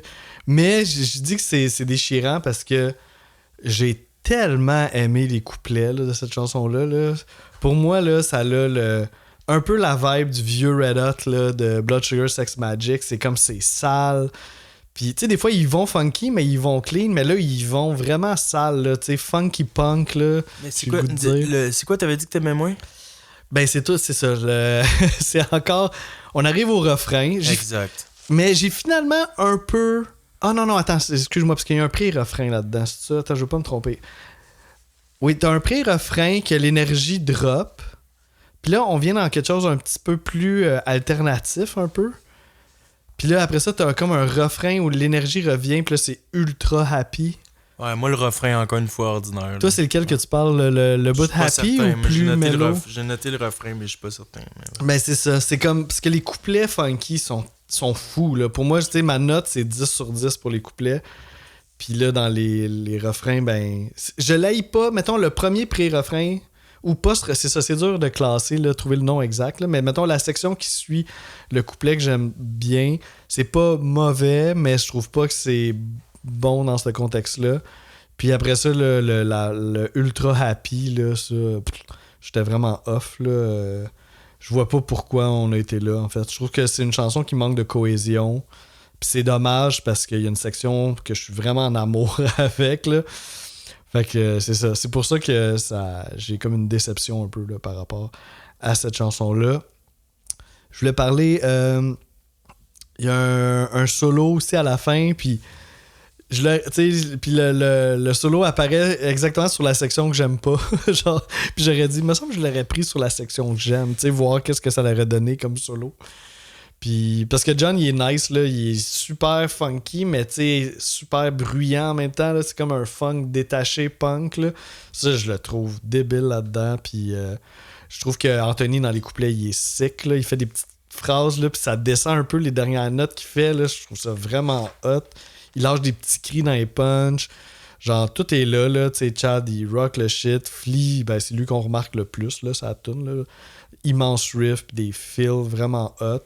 Donc là, est-ce qu'on commence à être dans les chansons fortes déjà pour toi ou non? Ben, il y a trop de trous. Genre. C'est ça, c'est ça. On est encore dans des tunes que j'ai comme des choses... J'ai des petites déceptions ou des choses à dire, tu sais. Mais inquiétez-vous pas, il y a des tunes dans lesquelles je vais m'abandonner à 100% puis que je trouve qu'ils sont parfaites. Là. Mais on n'est pas encore là. Donc là, c'est 19, c'est ça? Ouais, t'es à 19. Donc... C'est ça, le deuxième CD, tu vois, là, c'est Desecration Smile. Là. C'est la première du deuxième CD. Ouais. Un autre single, c'est ça? Mm-hmm. Ouais. Donc là, tu vois, le deuxième CD, j'ai Desecration Smile, Tell Me Baby, Hard to Concentrate, 21st Century, puis She Looks at to Me. Puis c'est tout le début. Ils sont tous dans 19 ou moins, là. 19 ou pire, là, tu sais. Donc là, le deuxième CD, j'étais comme, what the fuck, là. Mais c'est tout en douceur, en continuation avec E. Donc ça fait quand même un peu de sens. Ouais, c'est vrai, ouais. Ouais. Puis on pense pas que le CD Mars va commencer avec une tune tendre comme ça, là. Ouais. J'aime la voix aiguë qui chante I'm Rolling Black Out of Oblivion. Puis il y a d'autres bouts, il dit pas toujours ça, cette phrase-là exactement, mais l'espèce de voix en harmonie derrière, là. Le refrain est correct. Les la la la la la sont nice. J'ai quand même ça en background, là. Ouais. John qui est fait, là. Ça a été écrit beaucoup plus tôt. Puis ça a été joué en 2004 dans un show bénéfice d'une école. C'était joué acoustique, puis la tune elle se ressemblait pas vraiment. Ok. Puis la chanson a évolué. Parce que t'as de la guitare acoustique dans la version qu'on a. Là, ouais. Ça, mais ça a l'air qu'en 2 ans, elle a quand même évolué pas mal. show bénéfice, le refrain, ça a l'air qu'il était moins bon. Dans la première version, okay. Déjà je la trouve ordinaire dans celle-là. Une chance qu'ils l'ont changé. Exact. Donc c'est ça, on est, tu sais, 19 pour moi, on n'est pas encore dans mes chansons que j'aime vraiment là. Ok. On continue ça. Nous autres, il faut savoir où arrêter. On va arrêter à 15, mais on n'est pas à 15 encore, on est à 18. Puis 18, j'y vais avec une chanson vers la fin aussi du deuxième CD, qu'on n'a pas nommé encore, qui est Storm in a Teacup. On a quelque chose de très Red Hot Chili Peppers là, dans cette chanson-là. Là. Je trouve qu'on est vraiment dans l'image qu'on se fait là, du son de cette band-là. Un rap d'Anthony là, typique. Là, on l'aime ou on l'aime pas, mais il y a sa façon à rapper qui est pas mal à lui. Là, je connais pas trop d'autres rappers qui rappent de cette façon-là. Puis on arrive dans le refrain, puis là, il se met à chanter, puis je trouve que il déborde un peu, là, au niveau de l'intonation, de la justesse. J'étais comme, c'est bizarre qu'il ait gardé un peu cette take-là. On dirait que il aurait pu faire mieux, mais avec un petit recul, j'étais comme, ça peut faire du bien aussi un petit débordement d'émotion puis d'intensité, puis ça fait que c'est pas parfait. Fait que je suis un peu en dualité avec ça. Là. J'ai pas encore choisi mon camp. Puis sinon, il y a un bout que j'adore là, dans le pré-refrain. En fait, j'adore le pré-refrain. Là. Je pense que c'est ma partie préférée de cette tune-là. Notamment avec la guitare comme normale, entre guillemets, à droite, là, qui fait des accords super cool. Puis à gauche, t'as comme une guitare juste wah. Tu mutes les cordes, puis tu fais juste comme du rythme avec une wah. Je trouve un autre bon flash là, de Frusciante là-dedans. En même temps, Flea fait une ligne de bass vraiment sick là, dans cette section-là. Fait que ça, c'est peut-être mon bout préféré de la tune. Il y a un petit quelque chose de chanson à répondre là, dans cette tune-là. C'est comme si Anthony lance une ligne, puis après ça, t'as comme un genre de réponse. Puis il n'y avait pas les paroles, exactement. Là, genre, tu sais, pour le. Je sais pas si toi t'avais les paroles de la réponse. Ouais, les bouts de rap qui se répondent sont parfaits. Ouais, c'est ça, il y a ça dans les couplets. Puis on le retrouve aussi dans le refrain. C'est un peu différent, mais il y a aussi le concept un peu de chanson à répondre. On lance quelque chose, puis il y a une autre ligne qui fait la réponse. Si on écoute subtilement, au dernier refrain, on a un genre de petit piano hunky-tonk, genre qui apparaît là. Je suis comme, why not? Puis, j'ai-tu d'autres choses à dire là-dessus? Je regarde ça. J'aime le build-up de l'intro, là. Tu sais, on entend comme une voix au loin, puis la guitare qui fait un riff, puis là, tu sens que la tension monte, puis là, le drum, il rentre. J'ai noté, c'est comme du Rage Against the Machine. Oui, il y a quelque chose de ça. Pareil. Ouais, bon point. C'est vrai, puis ça commence de même, là, on le sent que ça va péter, là. Puis on refait le même concept dans le bridge. On reprend un peu comme on revient à l'intro, mais là, cette fois-ci, il y a plus de layers. Puis là, on build. Puis au lieu d'aboutir dans un couplet, cette fois-ci, on aboutit dans la section du pré-refrain que j'aime full. Fait que là, j'étais comme, bon flash, très bon flash, belle surprise. Puis j'ai pas le choix de parler du outro, qui est la dernière partie du refrain, qui est peut-être ma partie préférée là, de ce refrain-là. Là. Il y a comme des punchs, là, c'est très rock. Puis là, c'est comme si on reste là-dessus, puis là, t'as un solo complètement sauvage là, par-dessus ça. C'est débile, là. J'adore quand Frusciante va dans ces zones-là, là, complètement déchaîné. Fait que ça reste quand même une fucking bonne tune, même à la fin là, de toute l'œuvre. Là. Ok, donc 18. Ouais. Ça aussi, je pense qu'il y en a une que j'ai eu de la misère à classer quand même. c'est Warlocks. Ouais. J'aime beaucoup le riff de bass, vraiment funky. Fucking. Mais là, c'est la 11e chanson de l'album, puis je trouvais déjà que ça commençait à sonner comme du réchauffé un peu. OK. Donc... Par rapport à ce qu'on avait entendu avant. Ouais, exact. Donc, la bass sauve vraiment la chanson, vu que c'est entraînant. Ouais. Moi, c'est pour ça que, même l'album en général, je trouve que c'est vraiment Flea qui se démarque. C'est lui comme l'âme du groupe pour moi, genre. C'est lui qui fait que ça sonne le plus le band, genre, puis qui fait que l'album prend des points, genre. OK. Le solo est nice, mais on dirait que je commence à sentir trop la formule. Tu sais, il y a presque des solos dans plus que la moitié des chansons. Là. Ouais, je pense que oui. Ouais, plus que la moitié. À un moment donné, je trouve que ça fait un peu formule. Là. Bon, ça, c'est un peu négatif. Puis, par rapport aux paroles, ça serait les hauts et les bas du show business à Los Angeles. Justement, comme... Bon, c'est assez classique, là. Genre, Puis ça a l'air que ce serait une des dernières chansons que Billy Preston a joué. Il jouait au clavinet, ça se peut? Ouais, clavinette. Donc, Ouais. On en reparlait tantôt, là, mais ouais. Donc ça, je l'ai quand même aimé, mais... Je dirais que c'est ça. Ça sortait un petit peu moins du lot, là. Ça sonnait comme générique, entre guillemets. OK. On en rejase. Peut-être pas dans cet épisode-là. OK, fait que là... 17. Puis là, 17, bon ben là, tu sais, toi, t'as nommé un single à date, juste un, hein? Ou deux? Deux, je pense. Oui, c'est vrai, t'as nommé The Secret Smile, puis Tell Me Baby. Ouais. Ok, ben moi aussi, je vais en nommer un à la 17e position, puis c'est ni un ni l'autre de ceux que t'as nommés. Mais j'y vais avec Hum the Bum. 17e. T'as pas l'air content de mon choix. Mais c'est pas que je l'aime pas du tout, là. Au contraire, là, je trouve qu'elle est vraiment le fun, cette tune-là. Puis c'est ultra funky.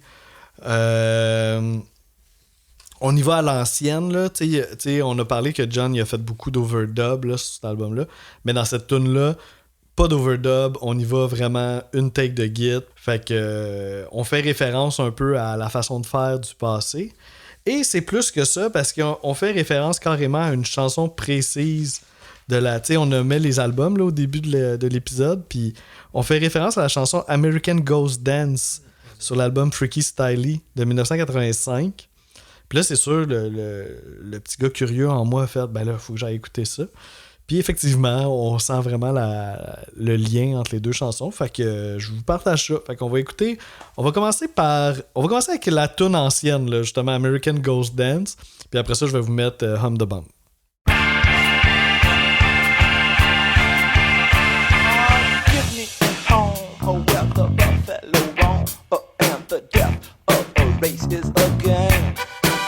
Oh well, seldom is heard a piece of a word from the white trash, kill as they can.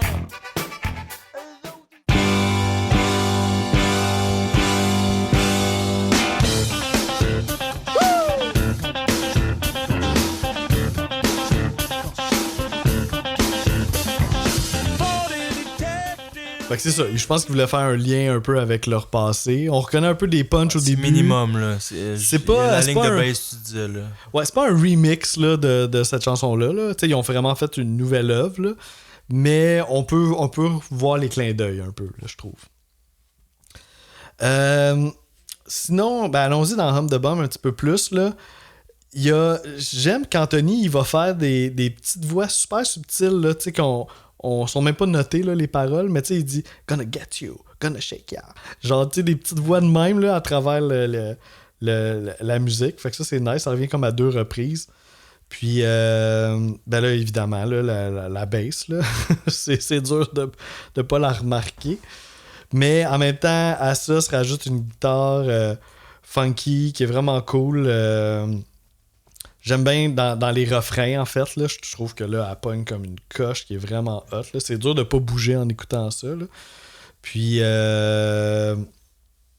on a toujours notre bon vieux Chad qui fait un job impeccable comme toujours. Mais là, ça se démarque un petit peu plus parce qu'on a vraiment un percussion break là, comme à l'ancienne. Là, on n'a plus d'instruments puis c'est juste du rythme. Je sais pas si c'est lui qui fait toutes les percussions, là, mais c'est vraiment le fun, un bout comme ça. Là. Puis je trouve que, étant donné que c'est une tune qui fait un peu référence au passé, d'aller faire cette technique-là, là, je trouvais que c'était vraiment d'adon. On a Flea aussi qui joue de la trompette là-dedans, il est pas mal occupé. C'est sûr qu'il fait pas tout ça en même temps, mais bon, les jouets du studio. Là, il y a de l'overdub pour ce bout-là. Puis je trouve que ça fit bien là, dans la chanson. T'sais, dans Torture Me, j'étais comme ok, c'est nice, mais est-ce que ça fit bien? Je suis pas 100% sûr. Mais là-dedans, ça fit vraiment super. Là. C'est naturel. Là. Fait que qu'est-ce qu'on aurait d'autre à dire là-dessus? On n'a pas de solo. On parlait qu'il y a beaucoup de solos sur l'album. Au moins, on n'a pas de solo sur celle-là. C'est peut-être pour ça que tu as décidé de la mettre un peu plus haute. Puis, j'en profité, étant donné que je parle d'un single, je vais profiter pour aborder ça. Là. Les clips de cet album-là sont fucking nice. Genre, j'aime pas mal tous les clips de l'album. J'en ai vu aucun. En tout cas, ça vaut la peine. Ils valent pas mal tout le détour. Notamment celui-là, là, le band est comme dans un block party, genre. Fait que c'est super black culture, puis c'est réalisé par Chris Rock. Puis là, t'as comme Red Hot qui se ramasse là-dedans. C'est ultra festif, c'est coloré, c'est que de la joie. En même temps, c'est un petit côté rétro. C'est vraiment, vraiment nice. Puis pour ce qui est des paroles, c'est Hum the Bum, Bum the Hump. Bref, c'est un peu dur à comprendre, mais on comprend que c'est une chanson à connotation sexuelle, puis je m'en suis tenu à ça. Fait que, yeah! Fait qu'on continue avec toi pour ta 17e. La raison pourquoi tantôt à 17, tu dis un autre, moi c'est un single, Si je me demandais si t'allais pas nommer la mienne. Ok, parce que c'est un autre single à 17. Ah, tu y vas raide. Oh my god, attends. Si je... Il en reste deux, là. Il reste Danny California puis Snow, dans le fond. Je pense que tu vas mettre Snow. Ouais, vraiment. C'est drôle parce que dans mes notes, j'ai presque juste des trucs positifs. Mais on dirait que c'était le deuxième chanson de l'album. Ouais. Celui-là, on dirait que c'était tellement au début que j'étais comme encore fresh, là, tu sais. Comme tout était beau, là, tu sais.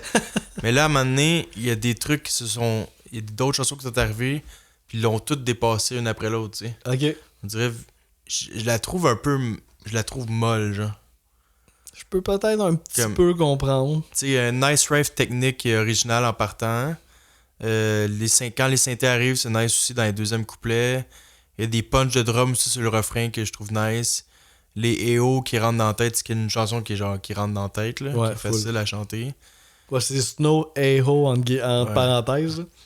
Ça, c'est 1 milliard d'écoutes sur Spotify. Une des chansons qui est restée le plus longtemps, numéro 1 au Billboard Modern Rock. Non, c'est ça. Les paroles seraient un peu à propos de survivre puis de recommencer à zéro. Un peu comme la neige, justement. Mais, ouais. Je sais pas trop. On dirait qu'il manque de quoi. Peut-être ça a été trop joué. Peut-être c'est le côté négatif. Ça peut 1 milliard d'écoutes.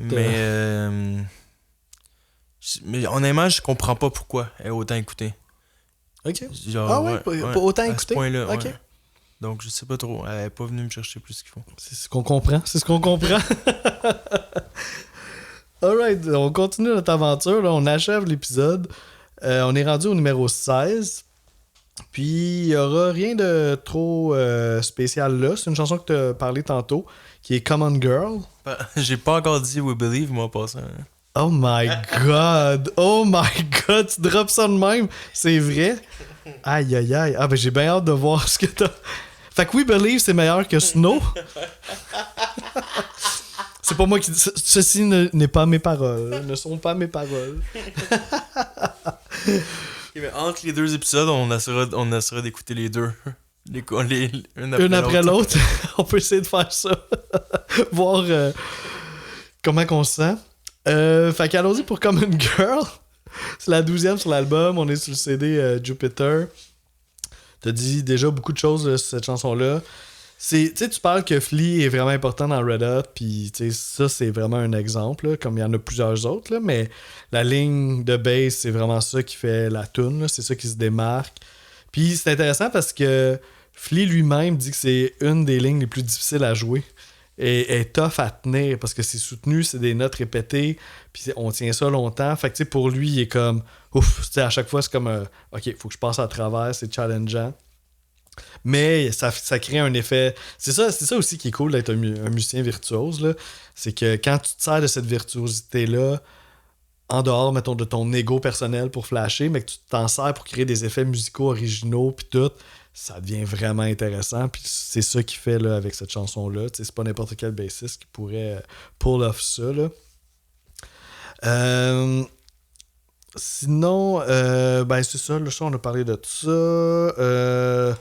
Écoute, moi, c'est l'outro aussi, là, avec un solo de git, là, vraiment déchaîné, là, comme je les aime tant, là. Fait que... c'est ça, c'est différent aussi, un peu en même temps. Fait que...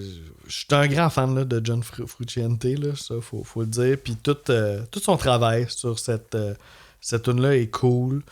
J'avais une petite affaire à dire sur les feels. Là. Je trouvais qu'il y en avait des meilleurs que d'autres. Là. Il y en avait des fois un petit peu inégaux, mais c'est des feels. Là. Ça fait partie de ça. Si on veut que ce soit spontané, ils peuvent pas être toutes l'affaire la plus folle au monde. J'ai aimé comment il a trouvé une ligne de git aussi sur le riff phénoménal de Flea. Il a réussi à trouver de quoi qui fitait sans l'upstager. T'sais, tout ça, c'est du travail minutieux qui flash pas, mais que ça prend du talent là, pour arriver à ça. Puis sinon, c'est ça, là, tu parlais un peu des paroles, ben c'est pas super clair, mais ça serait inspiré aussi d'Heather Christie, là, son amour pour cette fille-là, puis c'est un amour débutant, puis que tu veux que ça se passe bien, là, c'est Common Girl, let's get it right, là, on veut que ça soit positif, cette histoire-là. Ça l'a probablement pas été au même niveau que la chanson le souhaitait. Mais ouais, tout l'outro, là, c'est ça que je retiens beaucoup, là, la liberté, le band en cohésion qui jam, c'est vraiment, vraiment nice.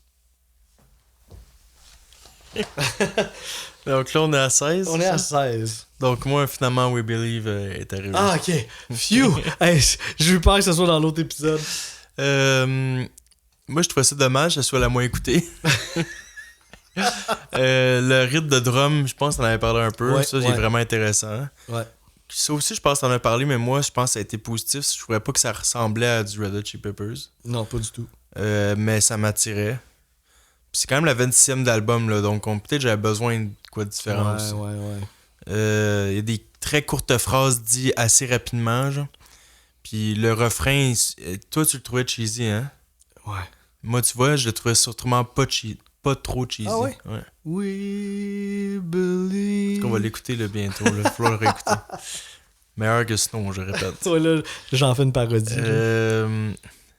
Ça a l'air que c'est apparu d'un de leurs premiers jams. Ça, t'avais dit un fil africain un peu, là. Ouais. Puis toi, t'avais dit les paroles un peu genre We Believe, justement, l'affaire cliché un peu. Là. Mais à propos de la foi, puis de croire en quelque chose dans la vie. Puis... Anthony disait que ça serait comme un rêve, mais qu'il n'y a pas de temps spécifique. En tout cas, quand il en parlait là, dans l'espèce de mini-documentaire, pas trop... C'était pas très clair. Ouais, des fois, il est dans des explications spirituelles. Ouais, c'était comme, tu sais, ça pourrait être un rêve qui a eu lieu il y a 3000 ans, mais qui bouge dans le temps, en tout cas. Là, okay. Oui, il disait ça, une affaire de 3000 ans. Là. Donc, c'est ça. We Believe. We Believe. OK, ben en tout cas, au moins, on est dans le même épisode pour celle-là. C'est bon, tu sais, on a commencé l'épisode avec ça, puis on le finit avec ça. Ben, on le finit pas complètement parce qu'il reste ma 15e. Peut-être Death to a Martian, tu l'as pas encore nommé, toi. Non, moi, j'en parlerai pas dans cet épisode-là. Mais ma 15e, c'est quand même un coup de cœur. Quasiment un guilty pleasure, là, un peu, là. Puis tu l'as pas nommé encore, celle-là, fait que je suis curieux de voir aussi. Ça serait le fun de finir l'épisode sur un shot.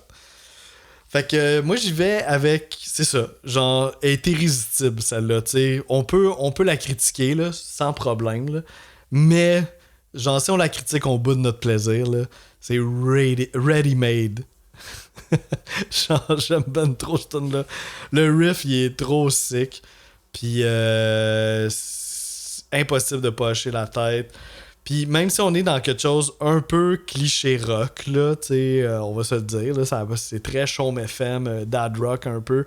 Il y a still quand même de l'originalité à plusieurs moments, là. Il y a une harmonisation du riff là, dans le milieu du couplet, là, je capote. Là. C'est peut-être la tierce, j'ai pas été vérifié. Là. Mais il va chercher une autre note. Il fait le même riff, mais avec une autre note qui se rajoute. C'est sick red, ce bout-là. Puis, shout-out, puis ça va être un de mes extraits. Shout-out à Chad, qui fait un gros beat là-dessus, typique rock, Mais à un moment donné, il change son beat, tu sais. Puis, tu sais, mettons, si on le compte à la croche, c'est comme s'il va faire le bass drum sur 1 puis le snare sur 3. Tu sais, puis ça marche, là, c'est comme un petit pic. Mais là, à un moment donné, son snare s'en va sur 4. Fait que là, on est comme tout débalancé un peu, mais ça flow au bout. Fait que tu sais, ça, j'adore ça, d'être original de cette façon-là, subtil, surtout dans un riff aussi accrocheur, d'être capable de rajouter une coche d'originalité dedans. Là. Fait que, ben écoute, on va l'écouter tout de suite, en fait. Fait qu'on va écouter Chad taper sur le 4 au lieu du 3. Ben, il tape sur le 3 puis il switch au 4. En tout cas, vous allez comprendre. Concentrez-vous sur le drum, puis à un moment donné, vous allez comme faire genre... Vous allez peut-être pas comprendre. Ouais, c'est ça, vous allez peut-être pas comprendre. Fait que faites juste écouter le drum, puis à un moment donné, vous allez voir que ça décale un peu. Faites du hair drum, puis à un moment donné, ça marchera plus.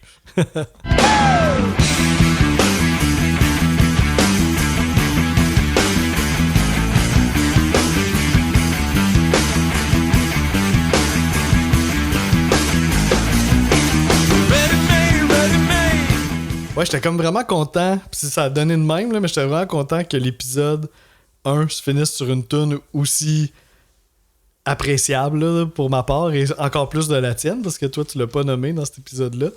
Fait que c'est ça, plein... Chad, tu sais, j'adore là, ce petit extrait-là que je vous ai fait écouter, mais toute la tune, là, tu sais, on l'écoutait, puis on avait de la misère à l'arrêter, là.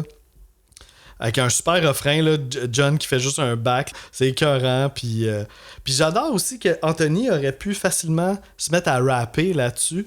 Puis finalement, il a pas vraiment rappé. Il fait quand même quelque chose d'un peu plus chanté. Fait que j'étais comme, oh yeah, tu sais, nice, let's go. On y va, rock on. T'as un bridge aussi, pas sérieux du tout. Là. Il y a comme des punch. Ça l'arrête, il y a juste le drum tout seul. Il y a un peu de marmonnage. Tu sais, on se prend pas au sérieux dans cette tune-là. Là. Fait que c'est vraiment un plaisir communicatif. Les paroles, c'est n'importe quoi, là. I've got a cousin making beats deep down in Arizona. Got a sister making babies with a Black & Decker blowtorch. C'est comme... On dit comme n'importe quoi. On s'en fout. On a du fun. Fait que le mot à retenir, là, pour moi, c'est irrésistible. Là.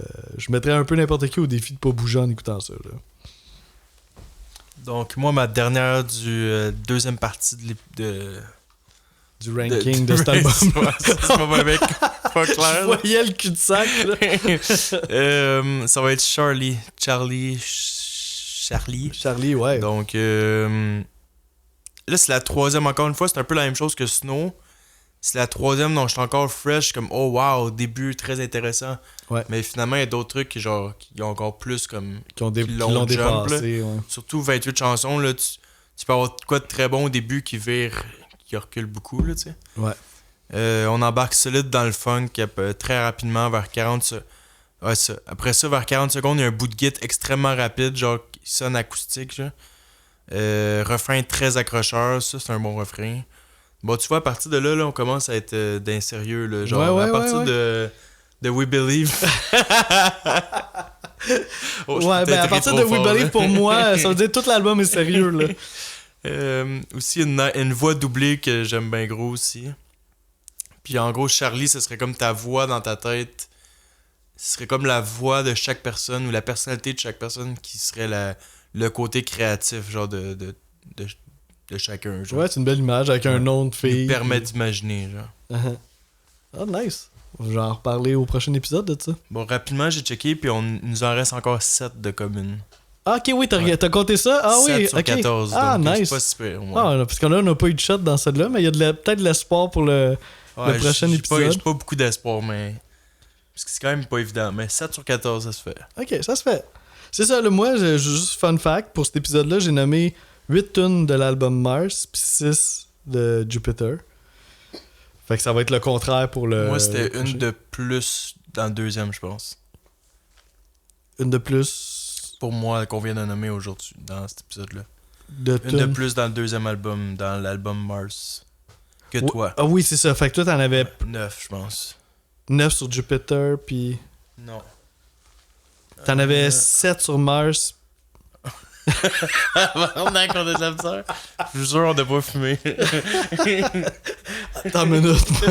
C'est quelle planète tu parles? Non, 9. J'en ai nommé 9 dans cet épisode-là qui font partie de Mars. De Mars, ok, parfait. Mars, c'est le deuxième, c'est ça? Ouais, c'est ça, exact. Puis moi, j'en ai nommé 8 de Mars. Ok, là, on est sur la même planète, là. La bière est forte, ouais. Ouais, c'est ça. Pourtant, pas tant. Toi, tu bois du vin québécois, là. Ouais, c'était ça. Cool. Fait que, ben écoute, c'est bien le fun tout ça. Puis ça va être encore plus le fun de savoir c'est quoi les tunes qu'on a mis dans notre top 14.